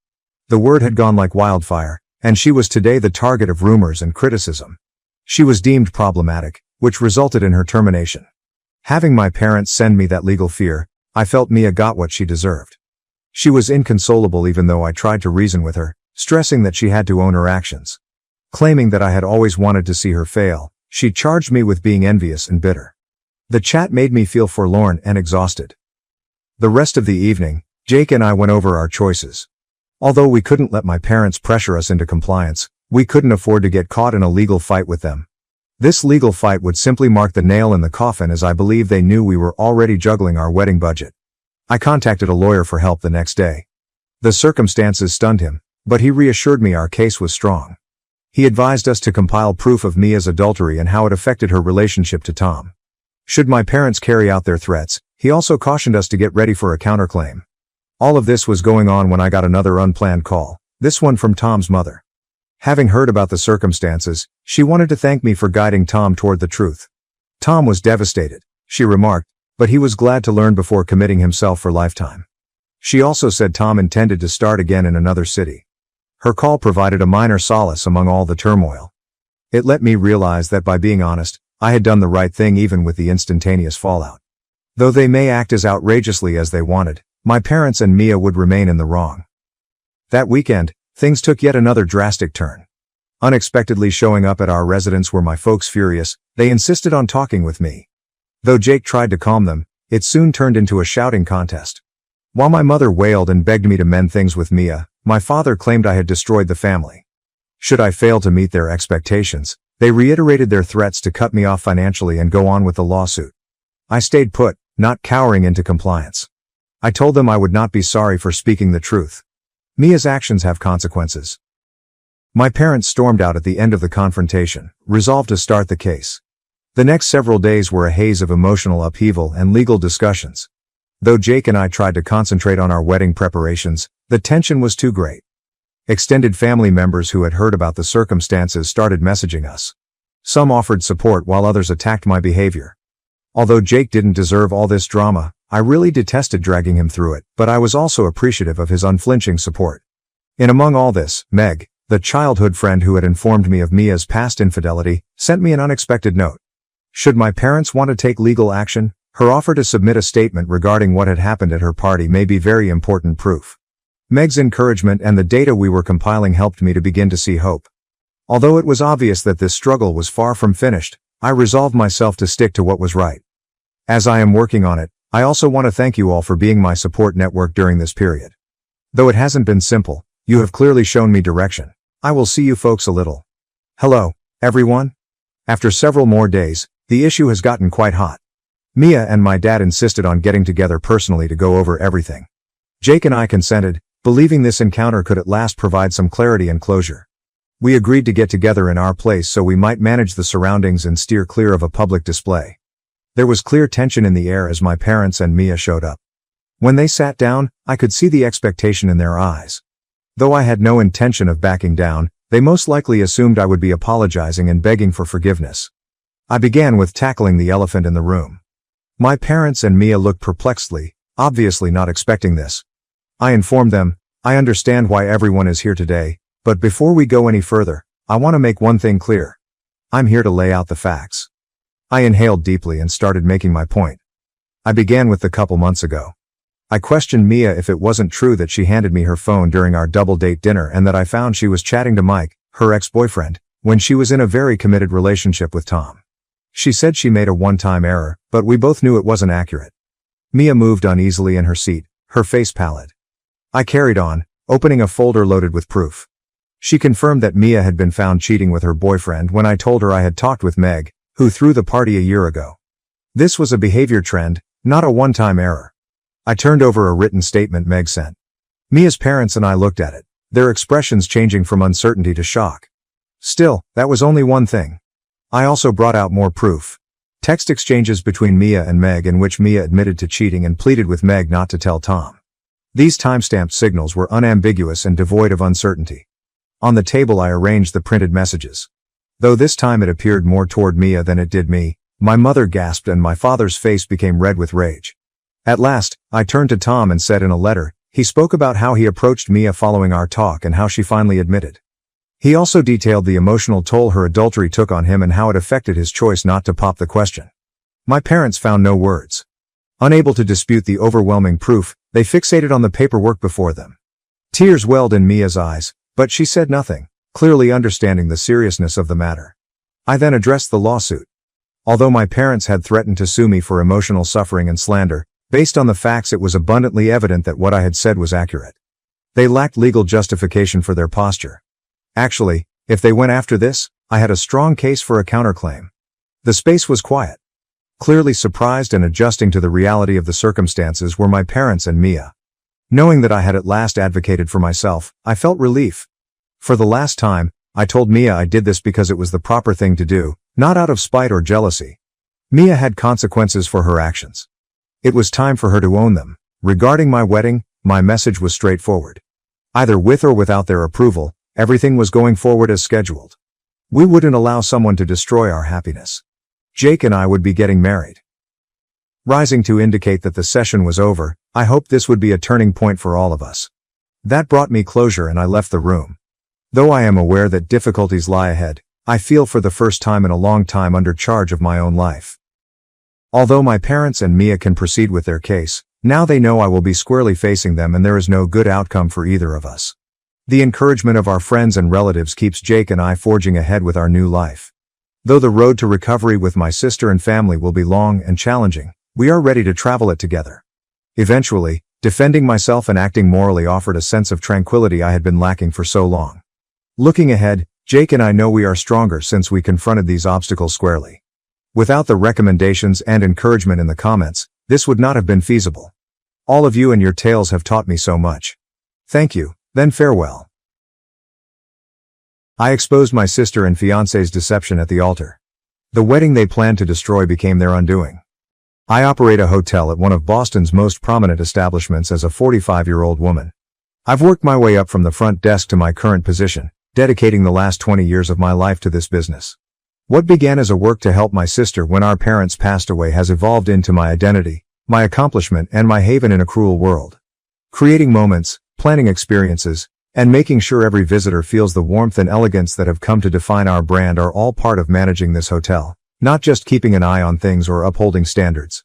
3 years ago, we received our 5th star after I oversaw the restorations, rebrandings, and even a total reworking of the service philosophy. The employees here are like family to me. Many have been with me for more than 10 years, and they have seen me grow from a young, anxious boss to someone they respect and trust. They have helped me through the difficulties of raising my 35-year-old sister Rachel, filling in when she needed me at school functions or during those trying adolescent years when she found it hard to handle our parents' absence. Although Rachel currently works at a nearby cafe, our relationship has always gone beyond sisterhood. I was 25 years old, just starting my management training program, and suddenly in charge of a 15-year-old who had lost everything when our parents perished in that horrible tragedy. I became her best friend, mother, and sister all at once. Her welfare was my top priority in every choice I made and every promotion I sought. Our haven was the hotel. Rachel would complete her homework in my office during school breaks while conversing with the housekeeping staff and picking up French from our seasoned concierge. As she became older, she would assist at the front desk at peak times, and our frequent visitors loved her for her inherent charm. Despite the difficulties of those years, we managed to put a life together out of the pieces of our broken family. I was never interested in romance. Dating felt like an extra hassle between running the hotel and making sure Rachel had everything she needed. There were fleeting flirtations at industry gatherings and sporadic dinners with business associates, but nothing that ever seemed worth pursuing. My employees would make jokes about putting me up, but I consistently refused. I would tell them that Rachel was my child and the hotel was my husband. When 43-year-old Ethan arrived at our hotel 3 months ago, everything changed. The way he viewed everything made him stand out right away, not only because of his custom-made suit or his quiet assurance. The majority of our affluent guests were too preoccupied with their phones or their own significance to pay much attention to their surroundings. Ethan watched. He praised the delicate lighting that took me months to perfect, remarked on the vintage molding we kept throughout restorations, and pointed out the fresh flowers in the foyer. During check-in, he said, "Your attention to detail is extraordinary," his eyes looking directly into my eyes. "Even though I've stayed in hotels all over the world, this one is unique. You can sense the thought that goes into each detail." Those remarks struck a chord with me because they recognized the hotel's thoughtfulness and effort in addition to its beauty. When he inquired about nearby eateries, I found myself offering not only the customary suggestions but also my own personal picks. The undiscovered treasures I came upon on late-night strolls following especially trying days. We fell into what seemed to be a natural pattern throughout his 3-night visit. After his meetings, he would come back to the lobby lounge every evening, where he was in an ideal position to strike up a discussion with me whenever I walked by. He inquired intelligently about my professional background, the hotel's past, and my future goals. Ethan appeared truly interested in every detail. In contrast to most visitors who view such discussions as merely being polite. Instead of doing the customary corporate checkout on his last morning, he left a handwritten message that read, "Your enthusiasm for the place is inspiring. How about we carry on our conversation over dinner?" He gave me his personal phone and said he understood if I wanted to keep connections professional. There's so much more I'd love to learn. I debated whether or not to text him for hours. When Rachel came into my office that afternoon, she saw that I was preoccupied and demanded to see the message. "You have to call him." More excited than I had seen her in years, she exclaimed. "When was the last time someone actually took the time to get to know you, not just your job?" Everything changed after that first dinner. Similar to my enthusiasm for hospitality, Ethan talked passionately about his work in investment banking. Just as I saw the delicate dance of managing a premium hotel, he explained complicated financial tactics in a way that made them sound like art. He listened to my mention of my parents with sincere compassion, offering his own stories of resiliency and loss. Months passed, and our bond grew faster than I should have been concerned, but Ethan made it all seem normal, even inevitable. Always keeping in mind the preferences of my employees, he would surprise me with lunch at work. He demonstrated an amazing recall of every small detail I had shared about Rachel on our weekend excursions, even swinging by to provide encouragement and inquire about her job at the cafe. He informed me, "You're different," one evening as we were strolling around the waterfront. "By now, most people in your situation would be burned out and jaded from dedicating so much of themselves to their families and jobs. However, you've managed to strike a lovely mix between professionalism and sincere friendliness. Finding someone who genuinely appreciates the importance of creating experiences for others is uncommon." 2 months into our relationship, over a private dinner at a fancy restaurant with a view of the harbor, the proposal was made. The ring was exactly what I would have picked for myself, elegant without being garish. As he knelt next to our table, Ethan talked about creating a future together while a string quartet played sweetly in the background. "When you find someone who shares your beliefs and commitment to greatness, why wait? I know this seems fast," he acknowledged. "Allow me to be a part of your universe and assist you in building something even more remarkable than what you have already accomplished." When Rachel learned that she was engaged, her reaction was intense. Tears were running down her cheeks as she gave me a hard hug. "At last," she said. "Someone deserving of you." I was genuinely moved by her excitement as she immersed herself into the wedding planning. We stayed up late talking about specifics and exchanging aspirations and wishes for the future, as if we were teenagers once more. The wedding preparations moved swiftly forward. I deserved to be the focus of attention for once in my life, so Ethan insisted on throwing a lavish celebration. He was comforting when I raised concerns about the expenses. His suggestion was to combine our resources. I saved for our honeymoon and future house, you saved for the wedding. I take it that we are now partners. Rachel insisted on handling a lot of the wedding planning so I could concentrate on managing the business. She managed the guest list, set up samples, and communicated with vendors with a level of efficiency that made me think of myself. "You've taken care of everyone else for so long," she replied. "Let me handle this for you." The hushed phone conversations that ended abruptly when I walked in the door, the occasional glance between Ethan and Rachel during our family dinners, and the unexpected coincidences of them running into each other when I was preoccupied with work-related emergencies are some of the indications that I chose to ignore. Everything fell apart yesterday. When Ethan hurried off to what he claimed was an urgent client meeting, he left his phone behind and came to my office to discuss final wedding plans. The notifications lit up the screen as the cell phone continued to vibrate with incoming texts. I didn't intend to pry, but I noticed a preview of a message. "My darling, I can't wait until tomorrow." She won't be aware of what struck her. Rachel was the sender. I opened the phone with shaking hands. There was no password security.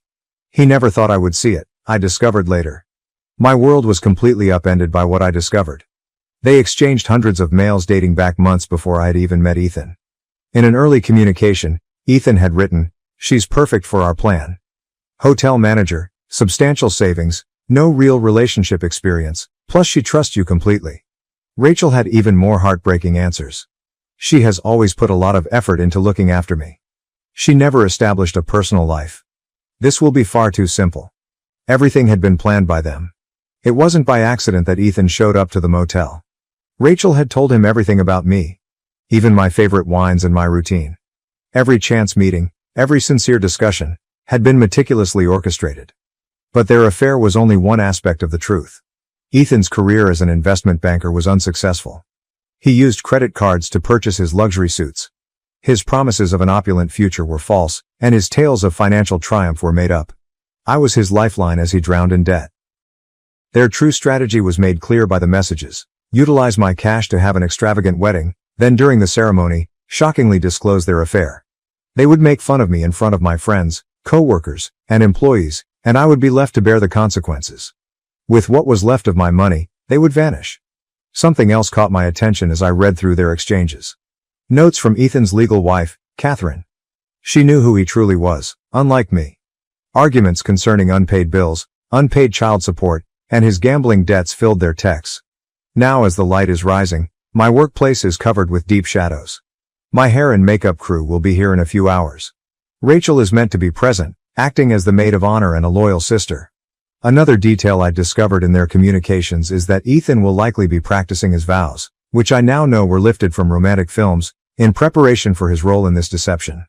The location, catering, and flowers for this wedding cost all of my life savings, which I have been saving for the past 20 years while raising Rachel, sending her to college, and helping her pursue her dream of owning her own cafe. However, a peculiar serenity has descended upon me as I sit here and watch the early morning light dance across the hotel lobby to which I have devoted my life. They believed they were taking advantage of me by betraying my love and confidence. They failed to remember that I wasn't naive to get to where I am now. I've managed one of Boston's most prominent hotels for 20 years, and over that time I've learned how to deal with crises, transform setbacks into opportunities, and, above all, play the long game. I have been on the phone for the past several hours, to my lawyer, who has been diligently documenting everything and preparing the required legal measures. To Catherine, who needs to know what her husband is plotting, and to the hotel security team, who have always been more than just employees to me. They are the family I selected, and they have already taken some action. Today, a very different kind of ceremony will take place in the exquisite ballroom, where I have planned many flawless weddings for other ladies. I will benefit from every detail they intend to use against me. Everything will go exactly as planned, just not in the way they had hoped. This includes the 300 visitors, the costly decor, and the meticulously scheduled timing. I get a little depressed when I see the bridal gown hanging in my workplace because of the dreams it symbolized. However, such fantasies were based on false information. And I've always valued harsh realities over lovely lies. In front of everyone I know and admire, Rachel and Ethan intended to make a scene that would stick in my memory. Their goal was to make my wedding day a grand event. I've worked my entire career planning flawless events, and this one won't be any different. Things won't go as planned for Ethan and Rachel tomorrow. They're going to have exactly what they wanted, a wedding to remember. After all, I've learned one important lesson in my 20 years of hotel management: although the client isn't always right, they always receive what they are entitled to. The city is now painted in tones of gold as the sun has fully risen. Time to get ready for the once-in-a-lifetime performance. They believed they were the show's directors, but they are going to find out who actually controls this establishment. In contrast to them, I never let my audience down. Update. This morning, Catherine showed up at my hotel office. She produced a stack of financial paperwork, including evidence of Ethan's debts, unpaid child support, and the loans he had taken out using their shared assets as security. She was a composed woman in her early 40s with a calm intensity that mirrored mine. She put the documents on my desk and added, "He's been doing this for years." Spread elaborate stories about his wealth, targeting successful women. But this is the first time he's worked with an accomplice. I mentioned Rachel's involvement, and her voice caught a little. The following hour was devoted to going over messages and contrasting timings. The holes in my discovery were filled by Catherine's record. Ethan had a recurring pattern of extravagant credit card purchases, seducing women, and then vanishing with their money. Rachel's involvement, which gave his scam more legitimacy, was the only thing that was different this time. After that, my lawyer showed up and went over everything we had collected. "This isn't just fraud," she clarified. She has already prepared emergency petitions to freeze accounts and stop any attempts to transfer funds, saying, "It's a conspiracy. And with the evidence of their planned public humiliation, we can add emotional distress to the charges." Both of them continued to send messages throughout the morning. Rachel texted to say that she was happy to pick up the flowers. Fake concern filled Ethan's voice as he called twice to discuss last-minute plans. Every interaction seemed like a new betrayal when I didn't respond, but I remained silent. A discreet briefing has been given to the hotel staff. The purpose of the security cameras is to record everything. Disguised as service personnel, police officers have been placed subtly throughout the hotel. They are awaiting my cue, prepared to take action as soon as the fraud evidence is made public. Catherine went into further detail about their marriage, including how Ethan would go missing for months at a time and then come back with long-winded justifications and vows to reform. For years, she has been accumulating evidence in anticipation of the ideal time to take action. It was like giving her the last puzzle piece she had been attempting to complete when I contacted her last night. The cosmetics artist set up in my own suite an hour ago. In an apparent attempt to coordinate with Ethan for their big performance, Rachel texted that she would be late. A lovely reminder of how quickly fantasies may be turned into a weapon is the bridal gown hanging, ready. When Ethan's parents first arrived, they had no idea what their son really was. The reporters I reached out to pretend to be wedding photographers, eager to capture every moment. Ethan will not be aware of Catherine's presence until the ideal time, as she will be seated in the front row. The required paperwork has been prepared by her lawyer for prompt action. The frequency of Rachel's messages is increasing, and there is a tinge of anxiety in them. "Are you all right?" she inquires. "You seem distant." If it weren't so terrible, the irony of her worry would be funny. This is the result of 20 years of sisterhood. Though not for the purpose they intended, the location is turning into the ideal stage. Instead, every detail they planned to embarrass me would double as the background for their publicity. When I look at my reflection in the office window, I see someone who has spent decades controlling chaos rather than a victim. They believed they were planning the ideal scam, but they would soon discover who is actually in charge of this operation. Update 1. Just now, the makeup artist completed her job. This isn't the bridal preparation I had envisioned, and every brushstroke serves as a reminder. My mirror displays expertly done makeup and flawless contouring. They expect me to be a blushing bride, and I look just that. When Rachel did show up, she rushed into the bridal room with an armful of flowers and that phony smile that I can now see clearly. She embraced me with what seemed like real warmth and said, "You look stunning." How long has she been this skilled at acting? As I observed her in the glass, she started to fiddle with my veil and talk about last-minute things. As her eyes met mine in the mirror, she remarked, "It's unbelievable that my big sister is finally getting married. You deserve this happiness for everything you've done for me." If it weren't so tragic, her performance's bravado would be stunning. All morning, Ethan has been sending texts that are meticulously crafted to keep up his facade until the very end, such as, "Can't wait to see you, love. And just a few more hours until forever begins. According to his most recent communication, his parents are excited to have me join their family. The hotel's huge ballroom has been renovated just as planned, with 300 chairs precisely placed, crystal chandeliers glittering, and white roses all over the place.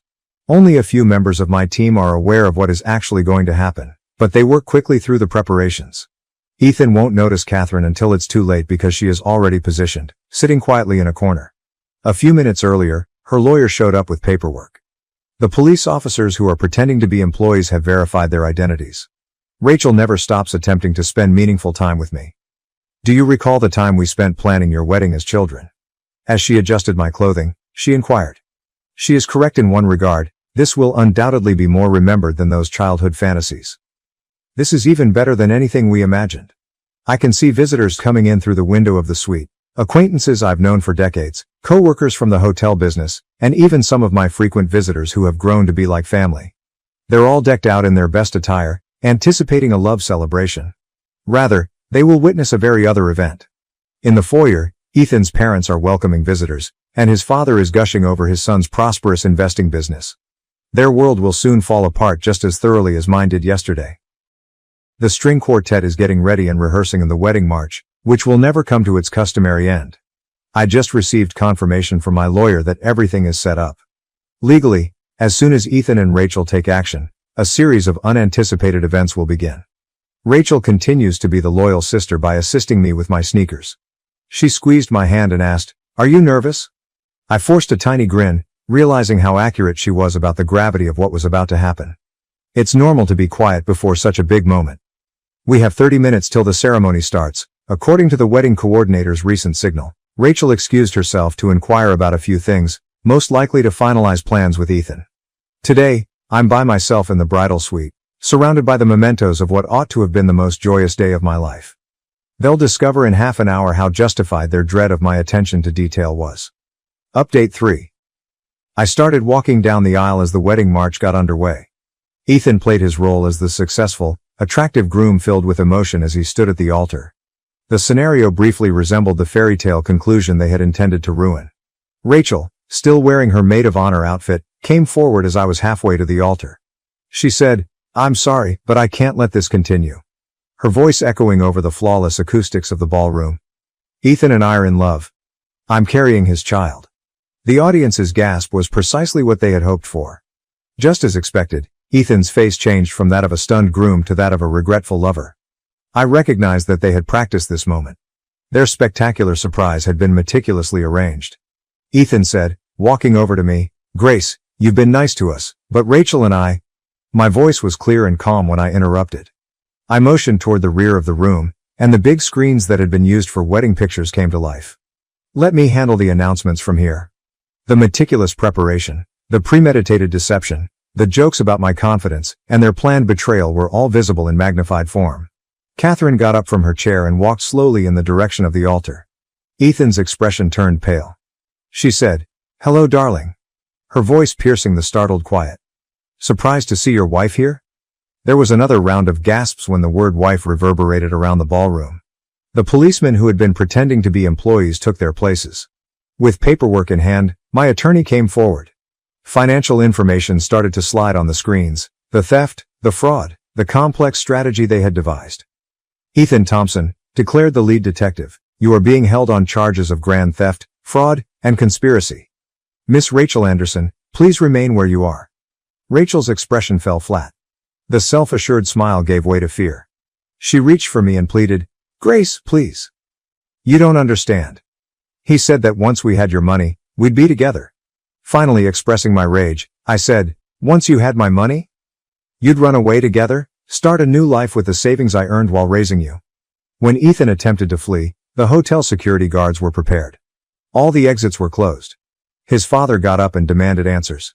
He received copies of the evidence, his son's dishonest past and the list of deceived women, instead of replies. Ethan's assets were frozen and divorce papers were served to him by Catherine's lawyer. As the cops carried Ethan away in handcuffs, the visitors watched in stunned silence. Rachel stayed motionless, tears running down her cheeks. She muttered, "What's going to happen to me?" I said icily, "That depends on the district attorney." She was escorted out of the ballroom by 2 officers. The click of handcuffs marked the end of 20 years of sisterhood. My hotel personnel navigated the turmoil with efficiency, guiding guests to the reception area. Surrounded by the flowers and decorations intended for a completely other event, I found myself feeling oddly at ease as I stood in the empty ballroom afterwards. Even while the betrayal still hurt, it was somewhat satisfying to see their well-thought-out strategy fall apart. Catherine's case appeared strong, and Rachel was assisting the prosecution. There would be several courtrooms where justice will be served. A month has passed since the wedding that never happened, because both Ethan and Rachel decided to collaborate with prosecutors after realizing the strength of the evidence against them. The court case proceeded more quickly than anticipated. I was given $50,000 in damages from Ethan by the court, but getting it will be a completely different story. The judge's remarks regarding their plan's premeditation and the breach of family trust were especially severe. Ethan is currently facing criminal charges in 2 additional states, and Catherine's plea for retroactive child support was also successful. Throughout the proceedings, Rachel made multiple attempts to get in touch with me. "I know I can never make this right," she said in one message, "but please, you're the only family I have." I erased all of her messages without answering. The sister I thought I knew, the one I reared, never existed. According to my lawyer, Rachel may be able to avoid jail time by cooperating with the prosecution, but she will probably still be subject to probation and required reparation payments. She used to talk about wanting me to be an aunt someday, so the fact that she is still carrying Ethan's child feels like a cruel joke.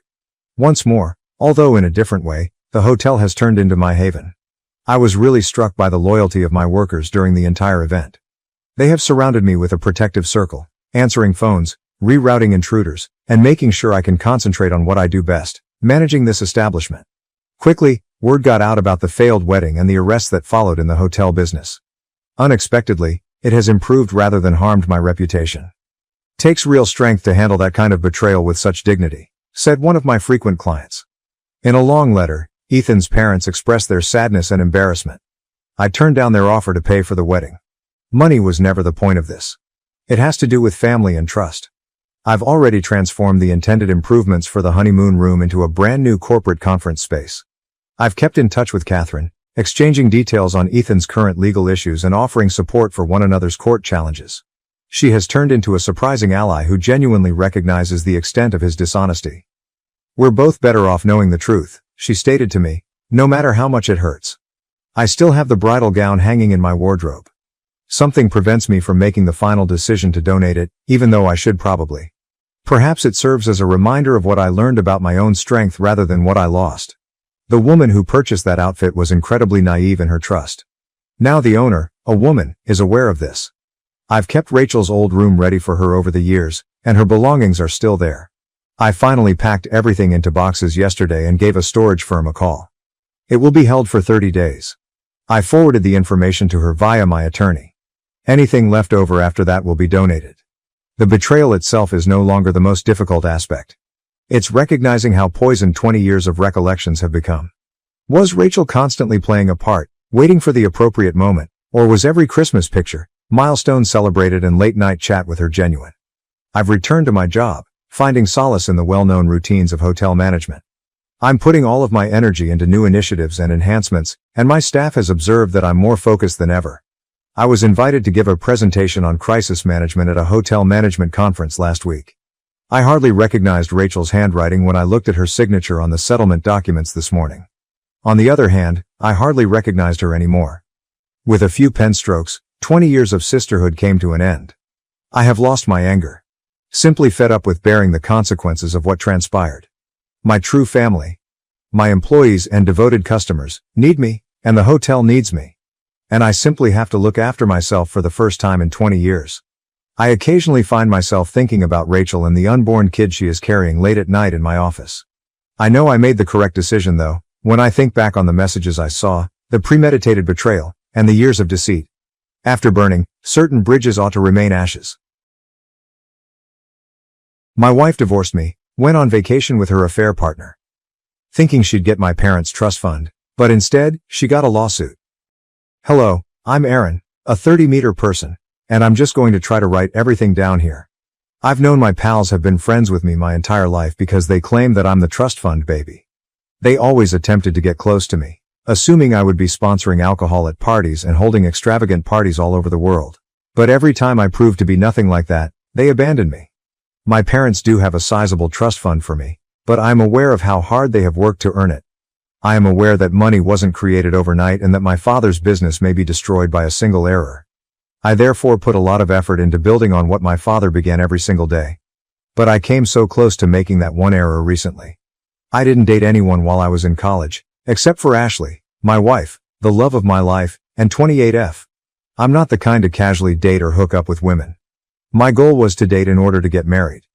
But I drew all the wrong kinds of company when word got out about my parents' wealth. You know, having money makes you popular and makes others want to live off of you. I did occasionally sponsor alcohol and lend money to some of my friends, but nothing extravagant. Nothing that one would anticipate from a trust fund baby. I think it's okay to do things in moderation. In fact, it's crucial because you have to be a member of society. I therefore made an effort to be liked by everyone, although I hardly ever trusted anyone.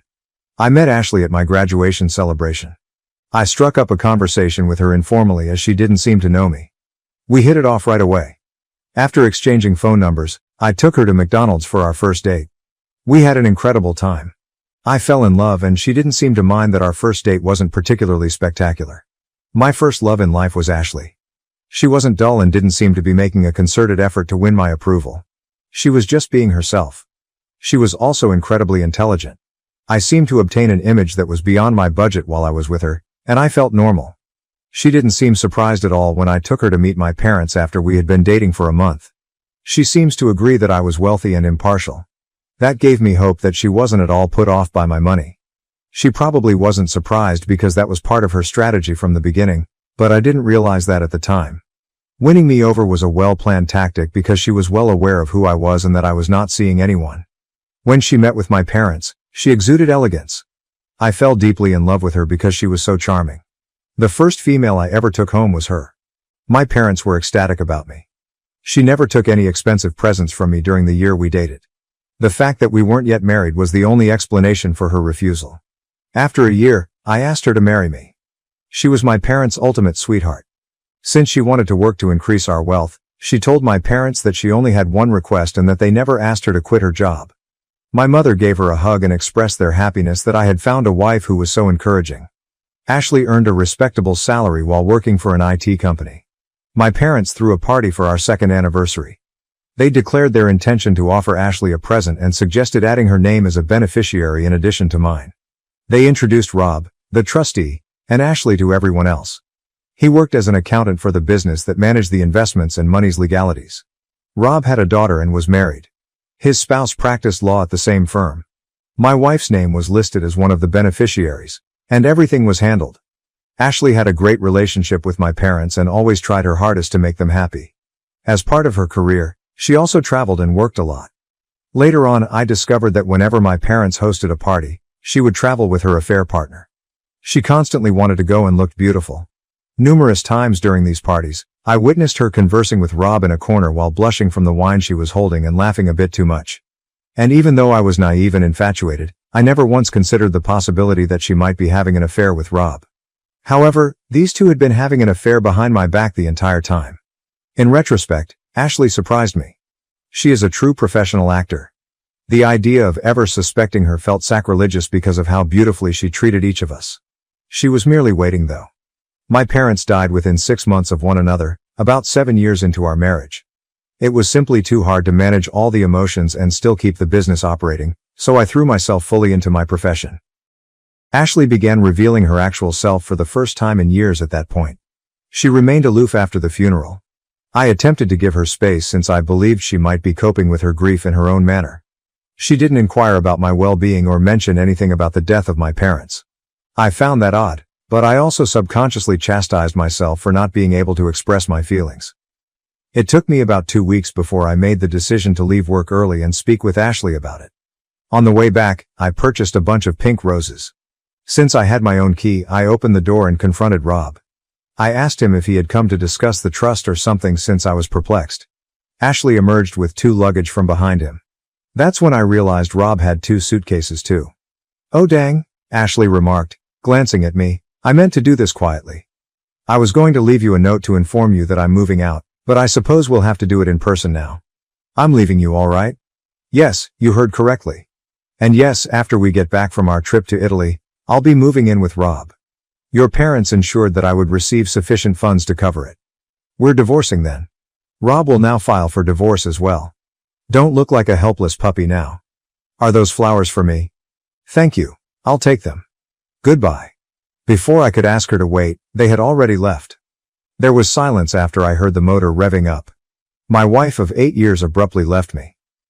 Is the phrase, "the world crashing down in front of you," familiar to you? Well, that sums up my feelings the best.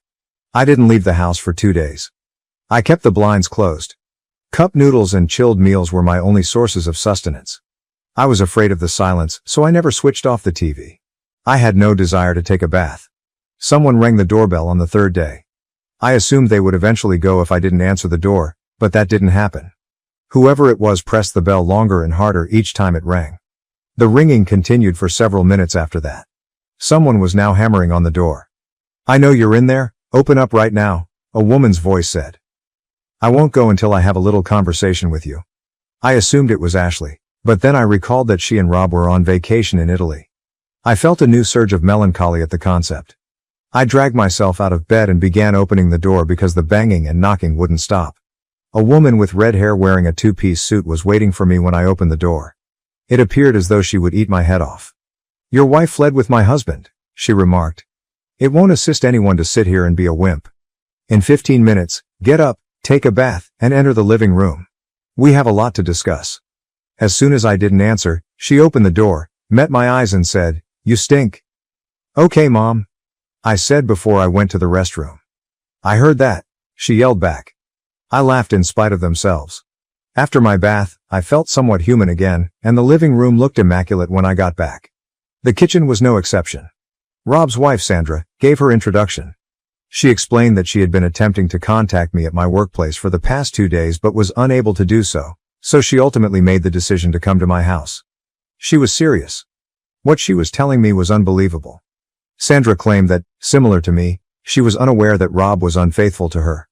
Only 2 days ago, when he left the house and promised to send his assistant to get the rest of his belongings, did she find out.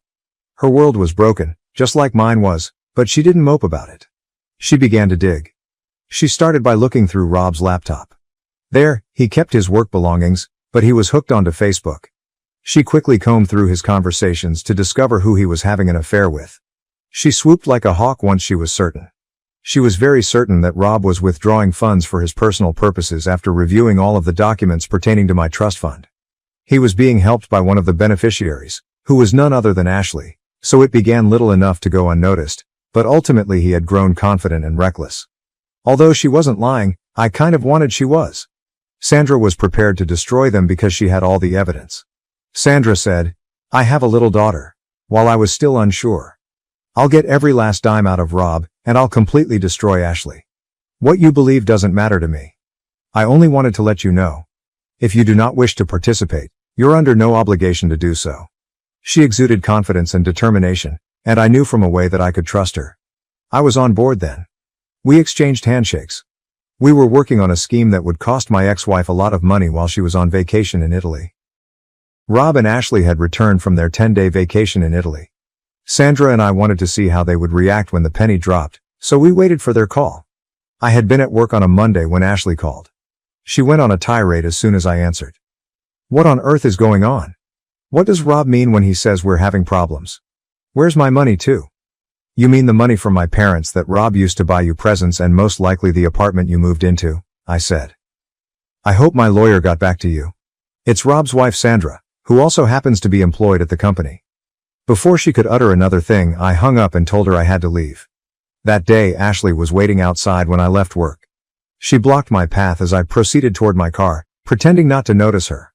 I had known her for a long time, but I had never seen her so upset by anything. She requested me to explain things to her since she seemed to be having trouble understanding Rob's nervous account of what happened and wanted to hear it from me in simple terms. I informed her that I had learned about the divorce petition from her attorney. The only difference was that she would not receive a single dime. The expression on her face, oh boy. She never would have imagined that this would be taking place. I saw the panic rising within her. After experiencing a moment of cruel pleasure, I felt a great deal of guilt for placing her in this predicament. It's hard to see someone you care about suffer, and I still loved her. I had to leave as soon as possible to avoid being manipulated by her. I brushed her aside and headed for my car. From behind me I heard her yelling. She was requesting that I stop. "How could you do this to me?" was the final thing I heard before getting into the car. I wanted to lash out and tell her that I could ask her the same stupid question because I felt like I was being stabbed. Instead though, I got into my car and left. In my rear-view mirror, I could see her, completely confused, taking care of the automobile. Rob, meantime, had received notification that he would be leaving the organization. He was damaging the company's reputation, and it seems that word had gotten out. Since many customers had contacted to request contract termination, firing Rob was the greatest damage control measure the company could take. Sandra arranged for the best counsel because she had several friends who were lawyers. She was confident that she would win the lawsuit and be granted custody. As I drove home, Sandra was providing me with all of these information. I felt a lot lighter. I wrote this up after returning home. I wanted to let out my frustration after my encounter with Ashley. Is Ashley being treated too harshly, in your opinion? Update 1. Hello to everybody. I have an update now. A week has passed. I appreciate you helping me and getting me back up when I was feeling quite lost. I showed him this Reddit article during our first therapy appointment. It's a good coping mechanism, he said. According to him, it's normal to mourn the person you lost, in this case, Ashley, so it makes sense that I would feel extremely overwhelmed once I revealed the truth. I'll try to give you all a summary of what transpired this week. Ashley gave me another call. Her voice was softer this time. She spoke in a muffled voice, as if she had been sobbing. I was asked if I had eaten dinner. "Do you want me to come over and cook it for you?" she said after I declined. I was surprised. She stated she would be at my house in 30 minutes, so I assumed she interpreted my silence as a yes. No, you won't," I responded, finally finding my voice. "Are you serious? You want to come here, make me supper and set up a playhouse after what you did?" "No, darling," she said. "We can talk, even though I know things haven't been well." At the time, I was going crazy. At this moment, I believe I yelled, "Bad? Do you think what you did was bad? Simply awful? It was evil. It was self-centered and cruel. You're going to hell with it. I would never again want to see your face. What the devil is wrong with you?" I felt like throwing up at the next thing she uttered. "I should stop overreacting," she said. For me, I believe it marked a turning point. At this time, I saw her true self, a woman who didn't regret her acts at all and would do it all over again in a heartbeat, despite the remorse I had been feeling for hurting her. The call was a trap, an attempt to control me. She was unaware of my realization and continued to complain about how I was portraying her in the lawsuit as a gold digger, even though she was actually making money and had a job. I wanted to let her know that I had paid off all of her student loans, so if she was now living nicely, it was thanks to my family and me. She claimed that the only reason she wanted to visit was because she believed we should have a conversation and reconcile, and that I should drop my case since it was useless. It was impossible for me to refrain from asking, "What about Rob?" She claimed that Rob was simply different and that she was having an affair with him because he made her boring existence interesting. She then began accusing me of never being there for her and of being away on business. She claimed that she had a passionate romance with Rob, whereas I lacked it greatly. I was suing her rather than offering her an apology. By this time, I was certain she was attempting to bleed my ear. She could have discussed it with me or we could have attended marriage counseling, I informed her, if she had been experiencing so many issues. The answer was never cheating. She started to insist on coming over and change the subject. After hanging up, I dialed Sandra. I explained what had transpired to her. Sandra requested that I call her back and invite her over. "I will also come over," she responded. She requested me to comply in order to find out her true intentions. I ended my conversation with Sandra and dialed Ashley instead. When she picked up, she sounded so arrogant. She claimed she will be there in 30 minutes and that she knew I would come around. Sandra arrived before Ashley did. There was not enough time for her to explain her plan, and I was unaware of it. She wanted me to make Ashley sit in the dining room after she went inside. Sandra stated that she would appear in this play in a special capacity. About 40 minutes later, Ashley arrived, and it was clear that she had tried to appear presentable. She did look nice. She entered, gave me a kiss and started to go to the bedroom where Sandra was. I halted her and requested that she take a seat in the dining room. "But why, sweetheart?" She pouted as she turned to face me. "Was it easy for me to forfeit my rights? Was your affection so feeble? Baby, will you not stand up for us?" It was then that Sandra emerged from the bedroom. Ashley muttered something along the lines of, "What the hell?" as she appeared too astonished to talk. "Ah, finally, we meet the woman who is dating my useless husband Rob the cheater," Sandra stated with a smirk to Ashley. "You did indeed forfeit your right to the bedroom, I see." Ashley turned to face me and said, "How could you so simply replace me? After stealing all of my joy, you're having an affair with Rob's wife. We owe a lot of money, and now we won't even receive the money from the trust fund. Rob is currently unemployed, and it's unclear who released the information. I could also lose my job. You're incredibly self-centered." "What do you mean we have debts?" Sandra interrupted. "Is it comparable to a joint loan? Are you withdrawing the money and assisting Rob and Miss BL or what?" Ashley swung her around. "Then absolutely, I was. Rob has had my support from the beginning. Do you believe he could have organized such a thing himself? Of course I aided him. Not like you, wicked witch. You have treated him in a condescending manner. He chose me over you for that reason. Leave this place. When your husband is unemployed, how are you able to be here? Why in the world don't you support him and make a statement in his favor?" After giving me a charming smile, Sandra informed me that she believed I should send Ashley home. The task was completed. After receiving the signal, I held the door open for Ashley. Ashley hurled a barrage of insults at us as she walked out. What just happened?" I asked Sandra as she was leaving. Sandra winked at me after pressing stop on a tape. "We got a confession, Aaron," she exclaimed with excitement, her eyes gleaming. "We'll destroy them." She heard me say, "I'm not letting both of them escape. That's Sandra for you, my friends. She is cruel and cunning. I would be afraid of her if I were Rob and Ashley. She simply performs her job too well." Sandra admitted before leaving that she was the one who had clearly leaked the Rob news. I informed her that I was picking up on her intelligence and that I had at least deduced that she was involved. "I'll keep you guys informed." At last, the game is starting. Update 2. I'm back with an update, which I think is a bit early, but I couldn't wait to share it with you all. Sandra is an incredibly vicious murderer. She explained everything in detail and submitted the recording to Ashley's employer. In the note, she stated that someone who would go to such efforts to deceive her loved ones wasn't a trustworthy employee and would likely attempt to steal money from them if she saw a chance. Sandra also had a long-standing friendship with one of Ashley's business colleagues. Sandra's buddy quickly withdrew from a transaction she was about to support, claiming that she had doubts about the reliability of several team members. The agreement was therefore off the table. When Ashley's supervisor heard the news, he was completely distraught. To salvage the deal, they acted quickly and dismissed the offending individual. That's all. My ex-wife was abruptly let go from the corporation. Both of them are currently unemployed and in debt. Sandra informed me that she had been receiving constant calls from Rob. He began messaging her when she didn't answer. She disabled his number and urged him to stop bothering her. "I'm having a great time right now. According to my therapist, who I've been seeing, Ashley ought to serve as a case study on narcissism." That was kind of amusing, lol. After a long time, I burst out laughing. In any case, I'll update you all. Oh, did I mention that Rob had been arrested? Ashley apparently had to take money out of her savings account to cover his bail.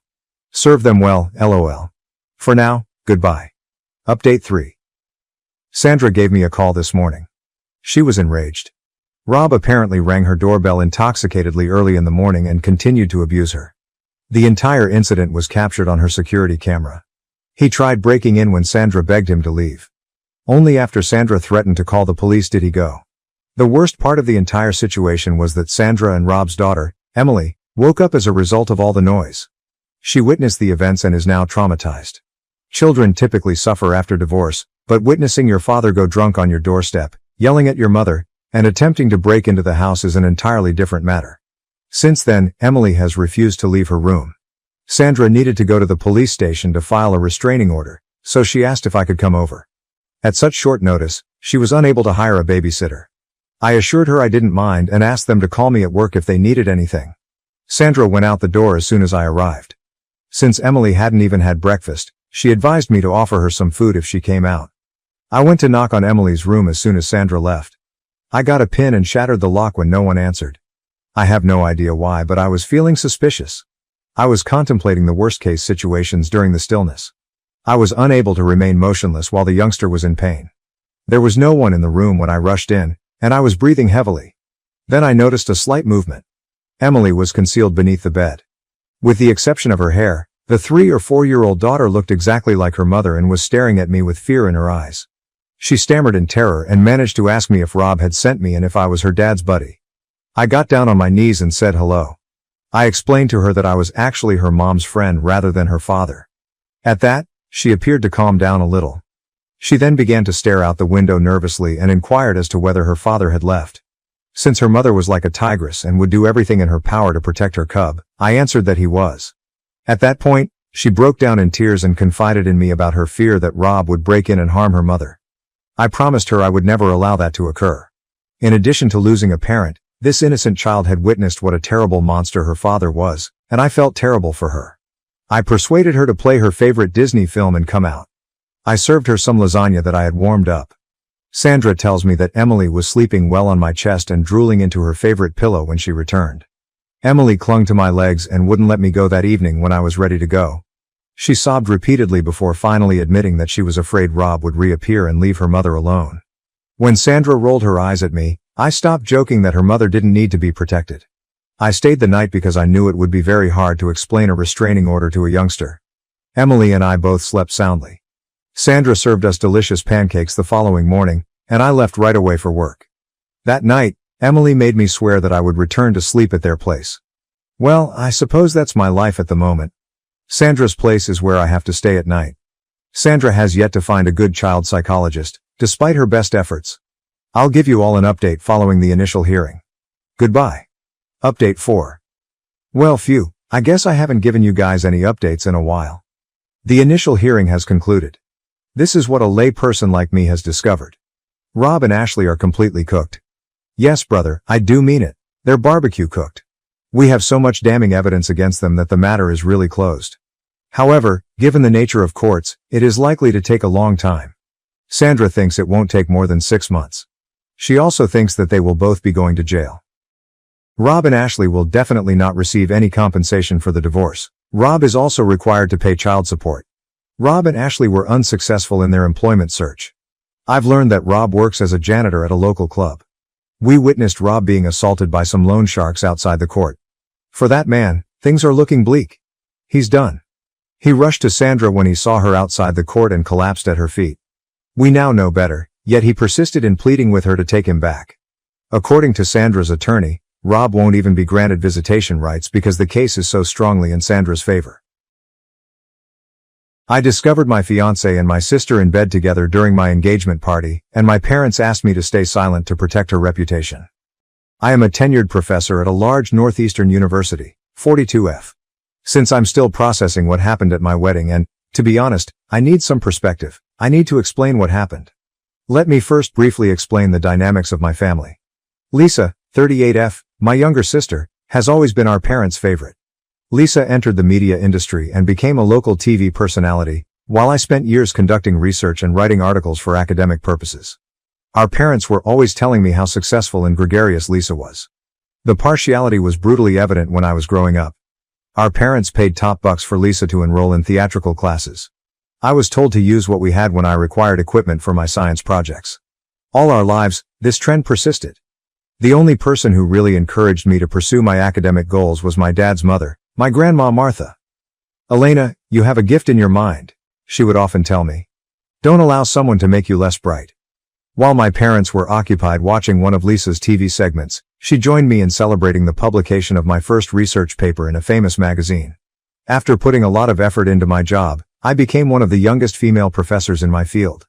Even though it wasn't the life my parents had in mind, I created a life of which I was proud.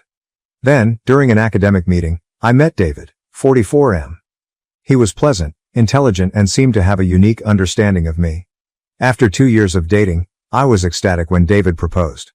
How did my folks respond? Well, at least you won't be alone with your books anymore.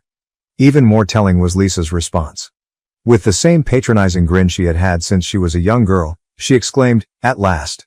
I was concerned that you wouldn't meet someone who could cope with your intensity. The celebration of my engagement took place at my parents' home. Lisa insisted on assisting with the arrangements, but her idea of assistance mainly consisted of offering suggestions that were more in line with her preferences and criticizing my selections. She began to visit our home regularly, particularly during my work hours.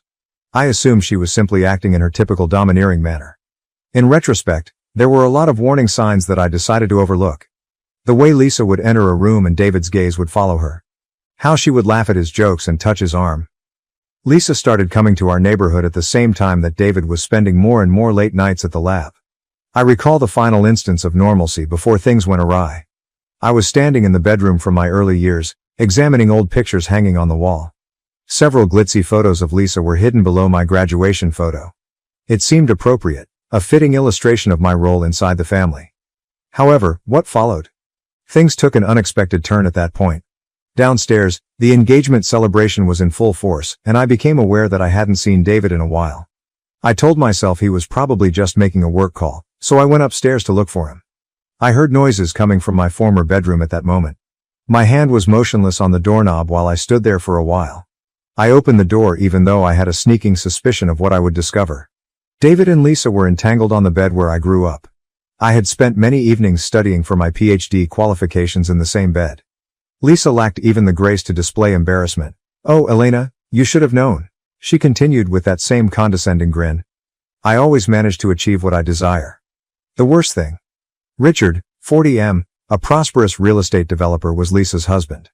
While his wife ruined my engagement, he was gone on business, most likely closing another $1 million deal.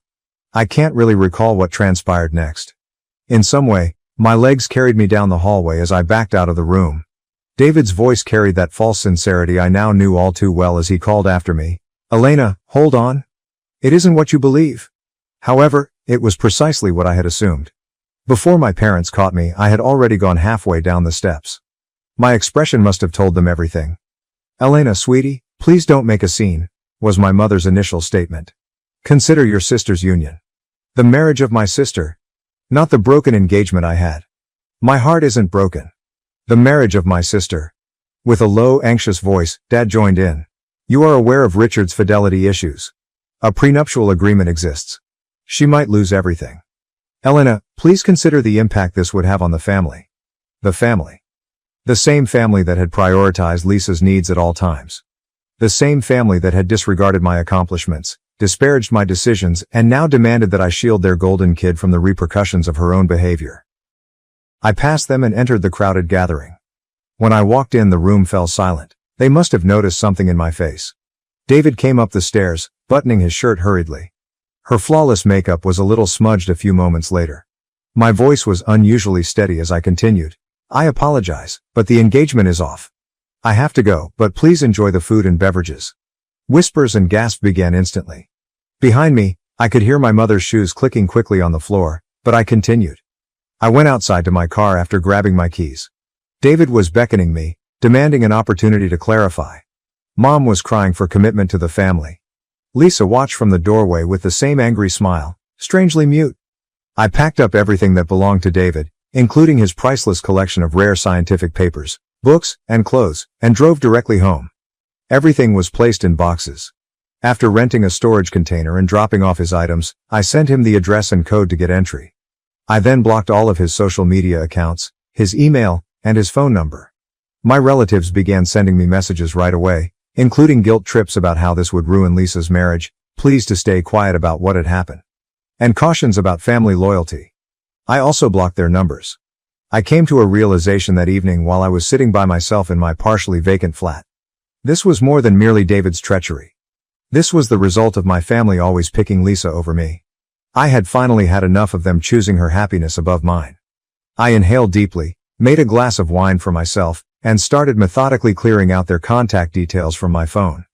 Every time I deleted something, I felt lighter. I was choosing myself for the first time in my life. I put myself into my work after that night. My haven was the university. I worked in the lab for several hours as my research team worked on a molecular biology breakthrough project. Despite noticing my alteration, my co-workers were gracious enough to keep their distance. Richard, the husband of Lisa, arrived at my workplace 3 weeks following the engagement celebration. His normally spotless suit was a little rumpled, and he appeared exhausted. "Simply put, I need to know everything," he said. I was honest with him. He grabbed the armrest of his chair and listened in quiet, his knuckles white. After I was done, he got up, fixed his tie and remarked, "I appreciate your candor. You have at least one family member who respects the truth." Then he went away. My parents' efforts to get in touch with me grew more urgent. Voicemails about mending the family were left by Mom. Dad emailed about forgiving others and moving on. It was surprised that Lisa remained completely silent on the radio. My grandma later told me that Richard was divorcing them and had left their home. My pillar of support throughout this period was my grandmother Martha.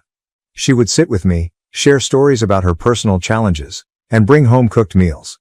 It was her opinion that the family you choose is more important than the family you're born into. I was resolved to turn my suffering into something useful. So I concentrated on drafting my next research article. One of the best journals in my profession approved the work. A professor at another university sent me a congrats email the day it was published. Michael, 45M, was his name, and he was an expert in research facility architecture. Michael's email was kind but professional. He remarked that he had read my earlier work and that our departments might work together.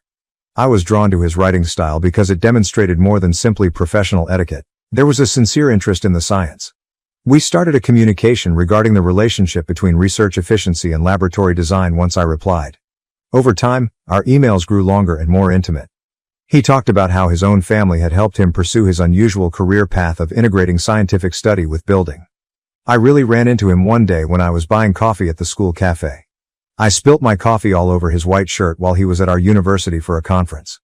As I assisted him in cleaning up, Michael grinned and commented, "Well, this is quite different from our email conversations," rather than being upset.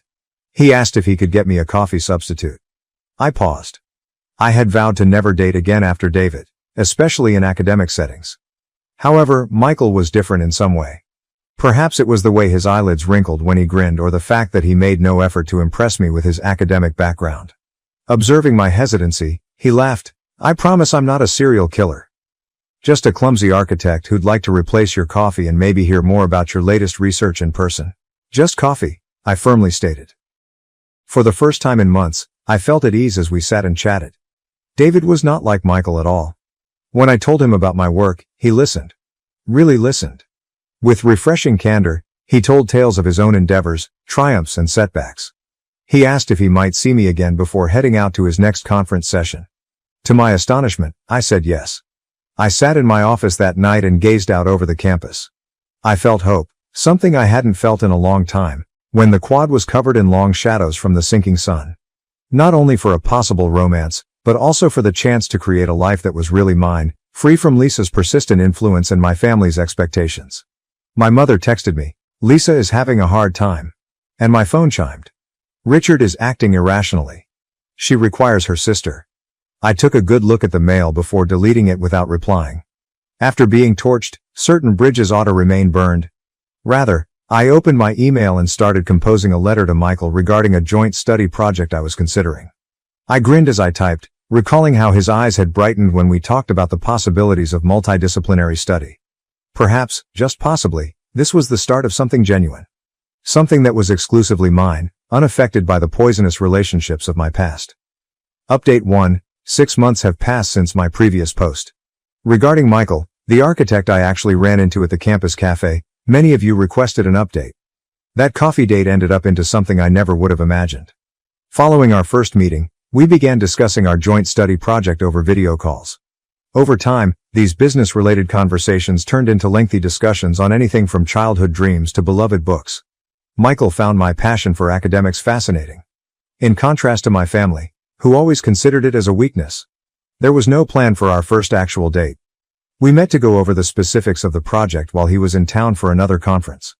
We both were aware that we were hungry as the meeting was running late. We eventually found ourselves in a small Italian eatery close to campus, where we chatted and shared a plate of pasta until the waiters began stacking seats. I was particularly struck by how different he seemed from David. Michael did more than just skim my most recent research publication when I mentioned it. He read it carefully and returned with insightful questions. With refreshing candor, he discussed his own professional struggles, such as a recent project that had over its budget. When he inquired about my family, it was the true test. His genuine desire prompted me to open up, despite my initial reluctance. I filled him in on everything, including Lisa, my parents' partiality, and yes, the disastrous engagement party. He just listened, without the customary uncomfortable answers or attempts to protect familial relationships. He then showed me that he really understood by sharing his own experience with a competitive brother. Although our joint endeavor is progressing nicely, we have taken care to keep our personal and professional relationships apart. We mostly see each other on the weekends because his department is in a different state. In fact, the distance has been beneficial since it has allowed us to naturally build trust. He asked me to meet his family last weekend. Considering my past, I was afraid, but it was not what I had anticipated. I was welcomed right once by his mother, Linda, who shared stories about Michael's early architectural efforts and showed me his awkward childhood photos. It seems that he once attempted to use his father's power tools to rebuild their garage. "We've heard about your research work," Linda said, pulling me aside, which was the most bizarre moment. "Michael is constantly praising your brilliance." It was expressed with sincere pride and interest rather than comparison or jealousy. I neglected to add that I recently received an offer at work that would allow me to work closer to Michael's university. It's a prominent position that would greatly boost my career. His initial reaction when I informed him about it was, "That's incredible. Describe the research opportunities in detail." I was ecstatic with my accomplishment and said nothing about what it meant for us. I still haven't agreed to the job. I'm hesitant to make significant life adjustments for a romance after everything that happened with my family and David. However, knowing that Michael would be there for me no matter what, I feel for the first time that I can base this choice on what's best for my career. Last week, my grandmother Martha met him and approved of him. "Simply, he sees you," she said. "Not who he wants you to be, but who you are." It has been quiet, to be honest, and I haven't heard from Lisa or my parents in months. Healing sometimes entails letting go of those who don't value you, even if they are family. Update 2. My last update regarding Michael was 3 months ago. I want to share this with the group who helped me get through my worst moments since a lot has transpired. I agreed to work at the university close to Michael's. The change was welcomed by my research team, and we have established a method for remote communication. The main reason the transfer has gone smoothly is that I took my time and properly planned everything. Last weekend, the most significant change occurred. I was in Michael's kitchen preparing dinner with him. Instead of the butter I expected, he was holding a little box when he turned back to retrieve something from the refrigerator. He didn't get down on one knee or give a long speech. "You know how we've been talking about combining lab design with research efficiency," he added instead. "Well, I've also been considering merging our lives. What are your thoughts?" The ring was very different from the gaudy one David had given me. It was exquisite and simple. Michael's following statement, "I know your work is important to you," truly touched me. A matching desk lamp is included with the ring for use during late-night research sessions. "Yes," I said, simultaneously crying and laughing. We are invited to an engagement celebration by Michael's parents. Regarding it, Linda has been really kind, often asking if I'm okay with the plans. Michael immediately offered that we forgo the party entirely when I hesitated. However, we're having a small gathering. Just close friends and family, because I don't want my past to control my future. Richard, the ex-husband of my former sister, sent me an unexpected email. He said he's doing well with his new companion and praised me. He appears content now that the divorce is official. Hearing from him was strangely therapeutic. Martha, my grandmother, is overjoyed. She gave me a hug and muttered, "This one's a keeper," after I showed her the ring. She is correct. The small things, like how he turned one of his spare rooms into a makeshift home office for me with a whiteboard for research notes, are what show how much Michael cares. Somehow, most likely through extended family, my parents learned about the engagement. Mom left a voicemail stating that they would like to participate in the celebration and make amends. I have not answered. It's preferable to keep some doors closed. Update 3. My engagement update was 2 months ago, and I wish I could report that everything has gone well since then. I must convey the unexpected turn the wedding preparations have taken. At the lakefront home of Michael's family, we were organizing a small ceremony. Linda has been fantastic. She has always respected our wishes while assisting with arrangements. Only family members, close friends and coworkers who truly support us were on the carefully picked guest list. Then I got an email yesterday that really chilled me. According to what my mother wrote, she and Dad decided to invite Lisa to the wedding. Their logic? She's your only sister, and family should be together on special days. I called Michael right away. "Whatever you want to do, I'm with you," he answered before I could even articulate my panic. "We have the day, not them." I was able to think clearly thanks to his cool backing. When I told my grandmother Martha, she became enraged. "After everything they've done," she said, "they have no right." I knew I had to deal with this on my own, but she offered to run interference. Before sending it, I wrote and revised my response multiple times. "Mom and Dad, I made it very plain that I didn't want Lisa to attend my wedding. This cannot be discussed. You won't be accepted either if you're unable to respect this barrier. Elena." Their reaction was expected. About family togetherness, Mom called in tears. Dad wrote a long email about forgiving others and letting go. They even had some family members contact them on their behalf.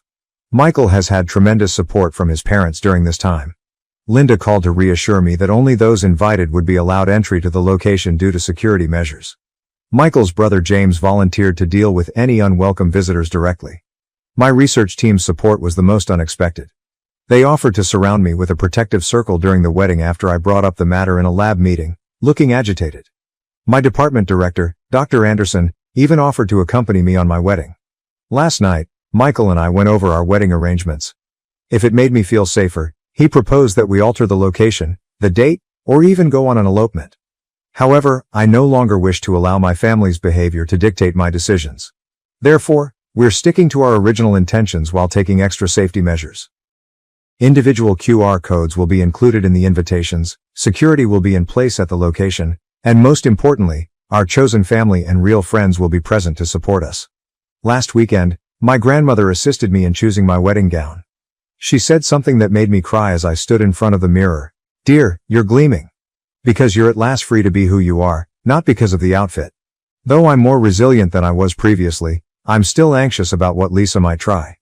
There is more to our wedding than just Michael and I becoming husband and wife. It's about choosing genuine love over poisonous familial relationships, happiness over drama, and tranquility over upheaval. Update 4. It took place. Lisa appeared to my wedding wearing an outfit that looked to be meant to attract attention and was obviously pregnant, despite all of our safety procedures and security measures. She had somehow entered through a service entrance thanks to our parents. Linda hurried in with a pale face when I was in the wedding room. "I'm very sorry, Elena," she was brought by them. "Your mother made a fuss about not excluding an expectant woman when we attempted to stop them. She didn't have to complete."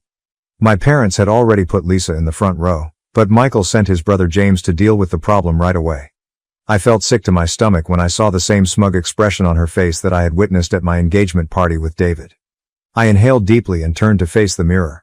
My wrist was adorned with a handcrafted bracelet fashioned by my research team, the exquisite clothing grandmother Martha had assisted me in selecting, and Michael's first present to me, a lovely necklace including a little microscope pendant.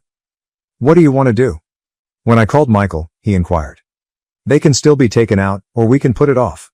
I support you no matter what you decide." I realized then that I had allowed them to dictate my happiness all my life. "Not today. We're getting married," I stated confidently. "They can stay, but I'm done letting them write my story." The ceremony got underway. Dr. Anderson, the director of my department, escorted me down the aisle with pride. Everything else vanished when I saw Michael waiting for me with love and compassion in his eyes. We exchanged vows that we had written ourselves. Everyone laughed when Michael pledged to constantly support my scientific endeavors, adding, "Even if it means converting more rooms into lab space." From peer reviews to late-night science talks, I vowed to be his partner in everything. The reception followed. I believed I was ready for anything, but I was surprised by what transpired next. Lisa pretended to be the maid of honor and got to her feet, holding a glass of champagne.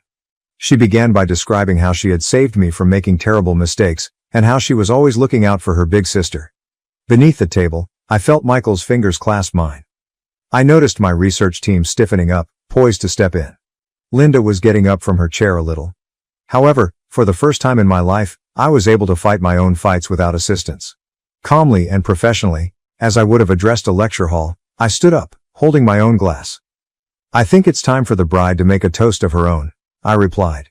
What came next? Well, that merits an update of its own.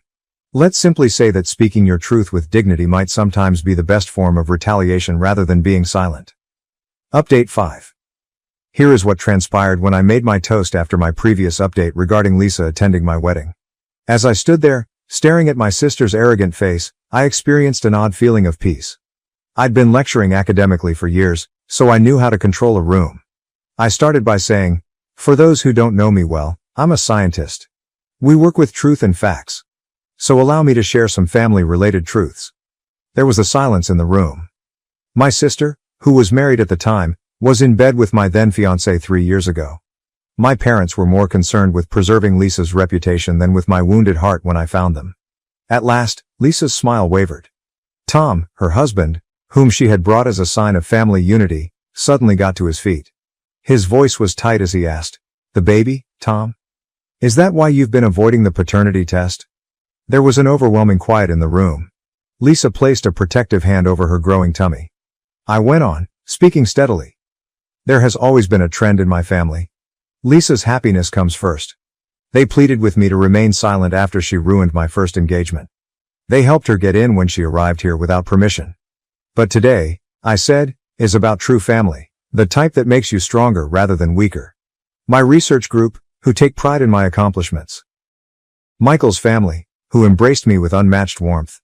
My grandmother, who never failed to recognize me for who I am. Tom was the first to go. Lisa called his name and ran after him. My mother was crying as my parents followed. The room's atmosphere abruptly lightened when the door closed behind them. Then my grandmother got up and held up her glass. In her own words, to Elena and Michael. To truth, to real love, and to the family we choose. The remainder of the reception was excellent. Everyone relaxed without the burden of pretense. My study team secretly practiced a surprise dance, which they performed. I found out the following morning that Tom had requested a paternity test and filed for divorce.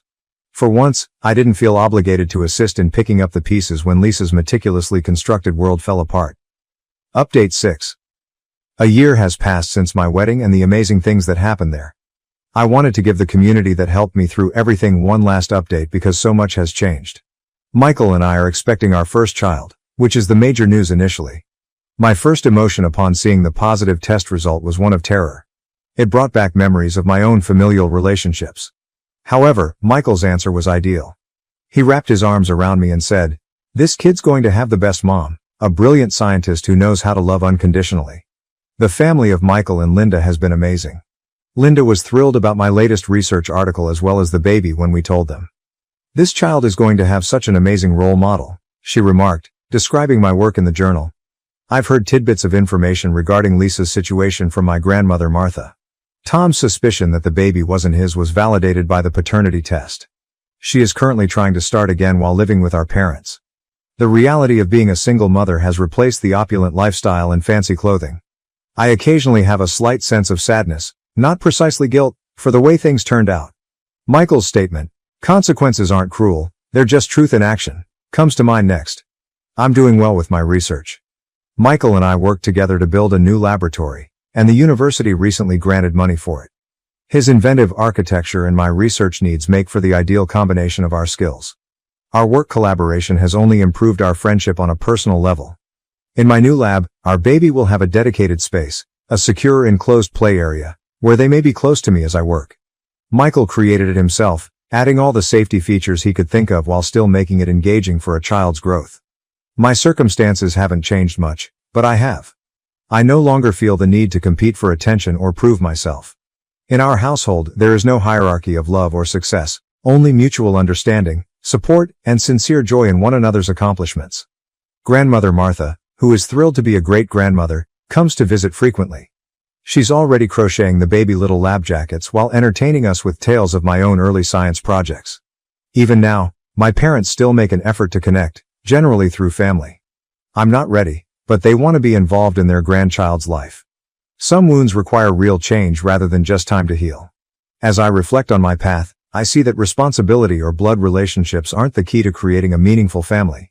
It's about finding people that love you for who you are, celebrate your happiness, and encourage your aspirations. I want to express my gratitude to everyone who supported me and followed my tale.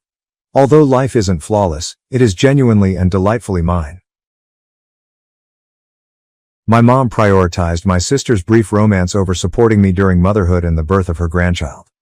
I, 32F, work as an emergency room physician at a large Boston hospital. My baby was christened 2 days ago after I gave birth to her a few weeks ago. My mother, 58F, is now upset that I did not ask her to the wedding or even select her as a godparent. I would like to describe the complex circumstances that resulted in this choice. My relationship with my ex, 34M, a cardiologist at our hospital, ended during my pregnancy, thus I voluntarily became a single mother. After meeting during residency, we dated for 3 years and lived together for 2, which I considered to be a stable relationship. Given our steady jobs and long-term relationship, I brought up marriage when I found out I was expecting. He said nonetheless, that he needed more time to determine whether he was prepared for marriage. I knew I couldn't wait forever at that point in my life because I had a demanding job in emergency medicine. I threatened to end our relationship if he didn't propose. I'm accustomed to making snap decisions because I work as an emergency room physician, and I was ready to be a single mother. Even before I gave him the ultimatum, I knew in my heart that we would end our relationship. What successful marriage begins with one after all? I was right when he moved out in a matter of weeks. At first, he said he wanted to play the role of father. But he also decided he wasn't prepared for fatherhood following our separation. He's now paying child support after I hired a lawyer and spoke with legal medical colleagues. He is welcome to visit at any time, but he hasn't expressed any interest in me, even though I have full custody. I need to focus on my cardiology fellowship right now, he said, almost as if I weren't balancing my own medical career while pregnant. However, my mother's actions during this whole ordeal are the true problem, not my ex. I was mentally in a bad place when my relationship ended early in my pregnancy. Since we are educated to spot the symptoms of depression as medical professionals, I realized I needed help. My coworkers also noticed, particularly when working lengthy overnight shifts in the emergency room. Families usually help out in these kinds of situations, but my friends were the only ones who really stood by me. While running their own medical practices, my two best friends from residency, Kelly, 31F, a pediatrician, and Maria, 32F, another emergency room physician, came to see me as much as they could. I automatically chose them to be my daughter's godmothers because they were the only people who were with me when I went into labor. My mother's exclusion was not a hasty decision. I worked extra ER shifts to earn money for maternity leave while I was pregnant, living alone in my condo close to the hospital. Working 12-hour shifts while pregnant and handling trauma cases wasn't easy. Since Kelly's hospital is distant from mine and Maria is married with a small son, I turned down my friend's offer to stay with me closer to my due date. I had wanted to depend on my mom. She abruptly became more active in my life after finding out about my pregnancy on social media. We weren't very close before that because she usually gave preference to my younger sister, Lisa, 25F. There was an obvious division in our family dynamics. Dad and I were one unit, and Lisa and Mom were another. We only got to see each other on birthdays or holidays once I departed for college. When my dad died 2 years ago after an unexpected heart attack, everything changed. I was working an emergency room shift that night, so I wasn't blind to the irony. My already shaky relationship with my mother and sister was all but broken after his funeral. Even though Lisa and Mom were still inseparable, there was always an imperceptible barrier between us when I first saw them. I eventually came to terms with the fact that Mom valued Lisa more. I found it strange that Mom's conduct altered when I told her I was pregnant. As she started to visit, she expressed her excitement about being a grandma. I phoned her to ask her to stay with me during the last few weeks of my pregnancy, when I was having a lot of back discomfort after working longer shifts. She made a commitment but abruptly canceled, saying she didn't feel safe leaving her house unattended because of thefts in her neighborhood. Despite my severe disappointment, I handled things on my own and didn't pursue the issue. But my mother was the first person I phoned when I went into labor while working the night shift at the hospital. When I told her that I needed her there with me, she first claimed that she was too busy to make it happen. I couldn't comprehend what kind of obligations she could have because it was 2 a.m. on a Sunday. She finally acknowledged that she couldn't be there because she had to be there for Lisa when I pressured her, getting more and more upset in between contractions. She was unable to be with me during the last few weeks of my pregnancy, apparently because Lisa had moved in with her a few weeks prior. Being there for Lisa was the first priority, according to my mother, who revealed that she had recently been abandoned by her boyfriend and was in a very vulnerable state of mind. I was in too much pain to fight, but I honestly couldn't understand how anything could be more significant than being there when your grandchild was born. I hung up after she gave me her explanation and instead called Maria and Kelly. Maria, who works at my hospital, arrived in 15 minutes, took care of all the medical papers, and Kelly arrived right in the delivery room.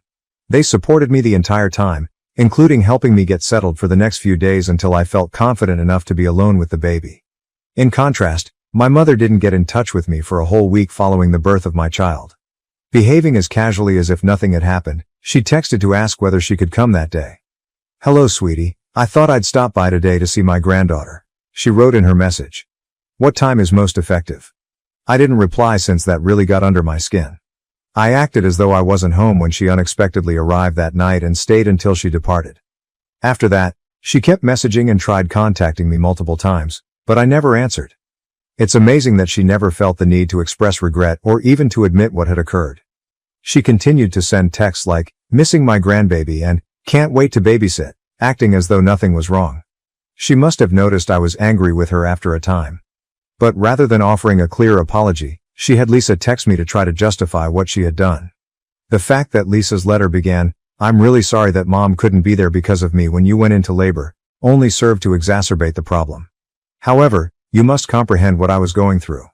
She went on to say that after dating him for just 2 weeks, she had been dumped by someone she had loved for a very long time. She seems to have had feelings for this man since college. She never made a move because he had a girlfriend at the time. Even after graduating, she remained friends with him, stayed in touch with him, and still harbored feelings for him. After a recent breakup with his fiancée, that guy asked Lisa out 3 weeks later. After 2 weeks of dating, he told her he was not ready for another committed relationship so soon after terminating his long-term one and that he simply wanted to be friends. He blocked her everywhere and called her psychotic and crazy for taking a casual rebound so seriously after Lisa became upset and began to argue with him. In a normal situation, I could have felt sorry for her.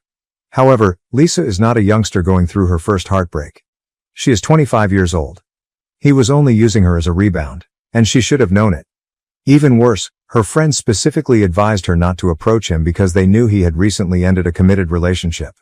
I couldn't bring myself to feel sorry for her. And I was incensed that our mother chose not to attend her granddaughter's birth because she couldn't handle ending her relationship with a man she had dated for 2 weeks.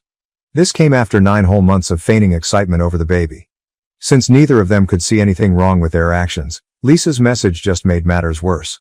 I blocked them both on social media, email, and the phone. It was around a week before they tried to get in touch with me again in any other way. The christening ceremony in the church where our family has been for centuries followed. Only a few of my hospital co-workers attended the small, private ceremony, including my aunt, with whom I have a great relationship, and my godmothers, Maria and Kelly. My mother somehow found out about the ceremony even though I'm positive none of these folks told her about it. Since she knows them from her years of volunteering at the church, I have a suspicion that one of the choir women may have told her.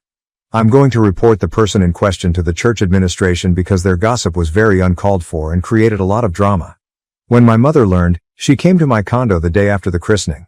My mom wouldn't leave, even when I claimed I wasn't home, and I was attempting to put my daughter to sleep after a very demanding morning. She simply continued to ring the doorbell repeatedly. My daughter was becoming more and more agitated by the minute, so after 30 minutes of this, I opened the door to face her. She began scolding me right away for not being designated godmother and not being invited to the christening. We got into a furious disagreement when I told her that I had already made up my mind and that she couldn't change it. Her explanation was that she was merely attempting to support Lisa because, in her words, she was obviously going through something terrible. At least you had your doctor friends by your side, my mother said. However, Lisa's friends had specifically advised her not to date that guy, so she was unable to even discuss her problems with them. All she had to talk to was me, and she was struggling greatly. She moved in with me for that reason. She couldn't stand being by herself. Instead of being so cold and selfish, you ought to have shown more empathy as the older sister. What I was hearing was unbelievable. I told her that I didn't feel sorry for Lisa because she was solely to blame, and I felt even less sorry for my mother because she took the decision to not support me throughout delivery, not to mention to break her commitment to assist me in the last few weeks of my pregnancy. I could hear my daughter crying inside before the conflict got out of hand. I informed my mother that I couldn't waste time arguing with her about her bad decisions because I had to look after my child. Before I phoned security, I urged her to leave and shut the door in her face. Even when she eventually left, things didn't stop there. Since then, a number of my hospital co-workers have informed me that my mother has been disparaging me on social media, calling me evil and self-centered. I've seen the screenshots that people have sent me while I blocked her. I've done everything in my power to be a good mother to both of my daughters, but I guess some people just can't see that, she wrote in one of her posts. I can't be in one place at once. Being cut off from my granddaughter's life is my punishment for choosing to be there for the daughter who had no one else. My heart breaks for Lisa, who still hopes her sister will understand what she was going through, she said in another post. Although Lisa feels bad for causing me to miss the birth of my first grandchild, she is not the issue. I wish some people weren't so narcissistic and egotistical that they are unable to comprehend their sister's suffering. I was deeply affected by the most recent post. Karma always comes back around, she wrote. When you experience this firsthand as a mother, we'll see how you feel. A mother cannot be selfish, but a child can, so I'll forgive you for everything. A number of family members have contacted me, advising me to simply speak with Lisa and Mom and attempt to comprehend their perspective. My mother's posts have even been shared by certain members of my extended family, who have commented on them about how I'm tearing the family apart. I want an outside opinion even though I don't think I've done anything wrong. The stress of returning to work in the emergency room while taking care of a newborn isn't helping, and I'm aware that pregnancy and new motherhood can make you more emotional and irritable. However, it seems to me that my mother made her decision apparent when she put my sister's 2-week relationship drama ahead of the arrival of her grandson. Every day as physicians, we are taught to make tough choices, some of which require balancing conflicting priorities. That night, my mother made a decision as well. And she must now deal with the fallout. I've made the decision to put my daughter in a stable, drama-free home with folks who have shown they will truly be there for us when we need them. Update 1. Since my last post and the events that followed, I have given this situation a lot of thought from every perspective. Since some of you requested to see what was being stated, I would like to share the specific postings my mother has made since her social media campaign has escalated. I have tried my best to be a good mother to both of my daughters, but I guess some people just can't understand that I can't be everywhere at once, she wrote in her initial post. Therefore, I made the decision to support the daughter who was experiencing the greatest type of heartbreak and had no one else to lean on. Yes, that makes me the world's largest villain, but what does that make the daughter who excluded me from her life for such a trivial reason, and who refused to let me attend my granddaughter's baptism, any less of a monster? The epithet heartless would be appropriate. A few hours later, the second message said, I feel very sorry for Lisa. Lisa continues to hope that perhaps my other daughter will be understanding and attempt to comprehend what she was going through despite everything that has transpired. But I'm aware that it's useless. I know Lisa isn't the issue, but she doesn't want to be the reason I never get to be my first granddaughter's godmother. All I want is for her to see that and quit holding herself responsible for whatever has occurred. Additionally, I wish that some individuals would quit being so narcissistic and egotistical that they are unable to comprehend their sister's suffering. Yesterday's post, Karma Always Strikes Back, was the most current. A mother cannot be selfish, but a child may, so I will see you through this as a mother and forgive you for anything. She has shared numerous depressing statements about the challenges of motherhood in addition to these significant posts. She has gone to considerable lengths to describe all the drama in detail and paint me as the bad guy for everyone who contacts her directly to ask what's going on. I handle actual situations on a daily basis as an emergency physician. I find it not only upsetting but almost amusing when my mother and family attempt to portray my sister's 2-week relationship drama as some sort of serious problem that excused her from attending her grandchild's birth. I've received regular messages from a number of my relatives and uncles accusing me of being needlessly harsh with my mother and sister. One aunt even said that I should get therapy before I irreversibly harm my relationship with my family since I may be stubborn because of postpartum depression. Additionally, I've gotten messages from members of my extended family that I haven't spoken to in years. They are all suddenly quite knowledgeable about the dynamics of my family. They constantly talking about how supportive my mother was during my pregnancy, conveniently ignoring the fact that her support primarily took the form of remarks on social media and sporadic visits when it suited her. I'm even more sure of my choice now that I've read all of their messages and seen my mother's posts. That night, my mother made her decision. Her daughter going into labor was not as important to her as my sister's romantic disappointment. The facts won't change, no matter how much she tries to change the story. I will refrain from participating in their social media drama. I won't try to explain myself or post my side of the story to relatives who have already made up their minds. My daughter and my career must be my top priorities. I have to take care of a newborn while working 12-hour shifts in the emergency room. I don't have time or energy for folks who are solely interested in making my life more stressful. Through it all, Maria and Kelly have been amazing. In addition to bringing food and checking in on us, they have been volunteering to monitor the baby while I take a break between shifts. I want people like this in my daughter's life, people who are there when it counts, not just when it's convenient. So, no, I don't believe I'm being harsh or callous. Regarding who I can and cannot rely on, I'm being practical. I made my choice and my mother made hers. Update 2. Since my last post, which was about a week ago, things have gotten much worse. My mother must have realized that her online drama campaign wasn't receiving the response she was hoping for because I haven't replied to any of her posts on social media. She made the decision to come see me again this morning, but this time she brought Lisa along. After a particularly long night shift in the emergency room, I was at home trying to get my kid to go asleep when they unexpectedly arrived. They said they wanted to apologize through the door, but I didn't want to get into another argument right then. I was aware that they would ultimately want to clear the air, which would entail repeating everything that had transpired, even if I answered the door and they apologized. I lacked the mental and physical stamina to do that. Through the door, I informed them that I had just placed my kid to sleep and was occupied with her. I clarified that if they truly wanted to apologize, they would have to wait until I was free to speak because I wasn't in the right frame of mind for a conversation at the moment. Knowing that if I was impolite, they may start yelling and wake my daughter, I made an effort to be as courteous as possible. However, they began yelling anyhow, so I shouldn't have bothered to keep things civil. They drove all the way here, and I had refused to even open the door to let them in, so they started scolding me for being rude. Just so you know, I hadn't requested that they do any of that. My mother began yelling at me, accusing me of destroying the family and using my daughter as a weapon against her. Lisa added that I was being theatrical and self-centered about the whole thing. Despite the fact that a baby was napping inside, they continued to get louder and louder. Something inside of me exploded as I heard my daughter begin to stir and fuss via the baby monitor. I opened the door and made it clear that I would call the police and request a restraining order if they didn't leave my property right away. They appeared surprised, most likely because they didn't think I would defend myself. My mother attempted to explain that I was exaggerating and that, as a grandma, she had rights. At least Lisa appeared to understand that I wasn't playing a bluff. She began dragging our mom away. Despite being pulled away, my mother continued to move. She continued to yell things like, "You'll regret this when you need my help," and curse at me while calling me derogatory names. "And you can't deny me my granddaughter indefinitely." As she pulled her away, Lisa murmured to herself that I was always like this, and that I was never able to deal with things like a normal person. I decided not to call the police this time because I didn't want to make things worse, but I won't think twice if they come by again. Their actions are now having an impact on my daughter, so it's no longer just about me. She was crying from all the chaos and completely awake when I returned inside. I've already told the security staff at my building about the incident and given them my sister's and mother's descriptions. In case I ever need to pursue legal action, I also kept a record of everything that happened, including the time and the words that were said.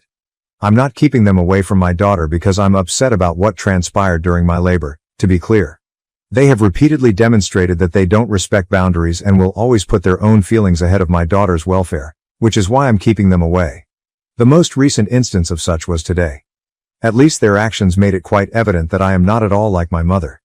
Even if she may not care about me, I will stop at nothing to shield my child from harmful conduct, even if it means severing familial relations.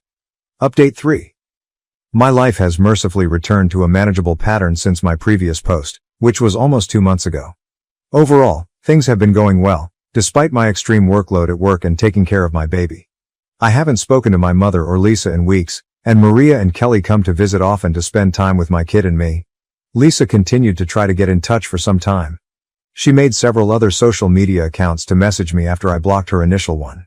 In those letters, she described how, because Mom was so furious over everything, she had taken the side of our mother in the most recent argument. Lisa asserted that Mom was too arrogant to acknowledge her mistakes because of her advanced age. Lisa asked me to initiate contact in order to help Mom mend her bond with her granddaughter. Regardless of how many texts she sent, I never replied to any of them. She seemed to grow weary of making new accounts eventually and gave up completely. I sincerely appreciate that because my position has not changed. My mother must apologize before I will consider forgiving her. I won't consider allowing her to become a grandmother until after that. I'm perfectly happy with my life as it is right now.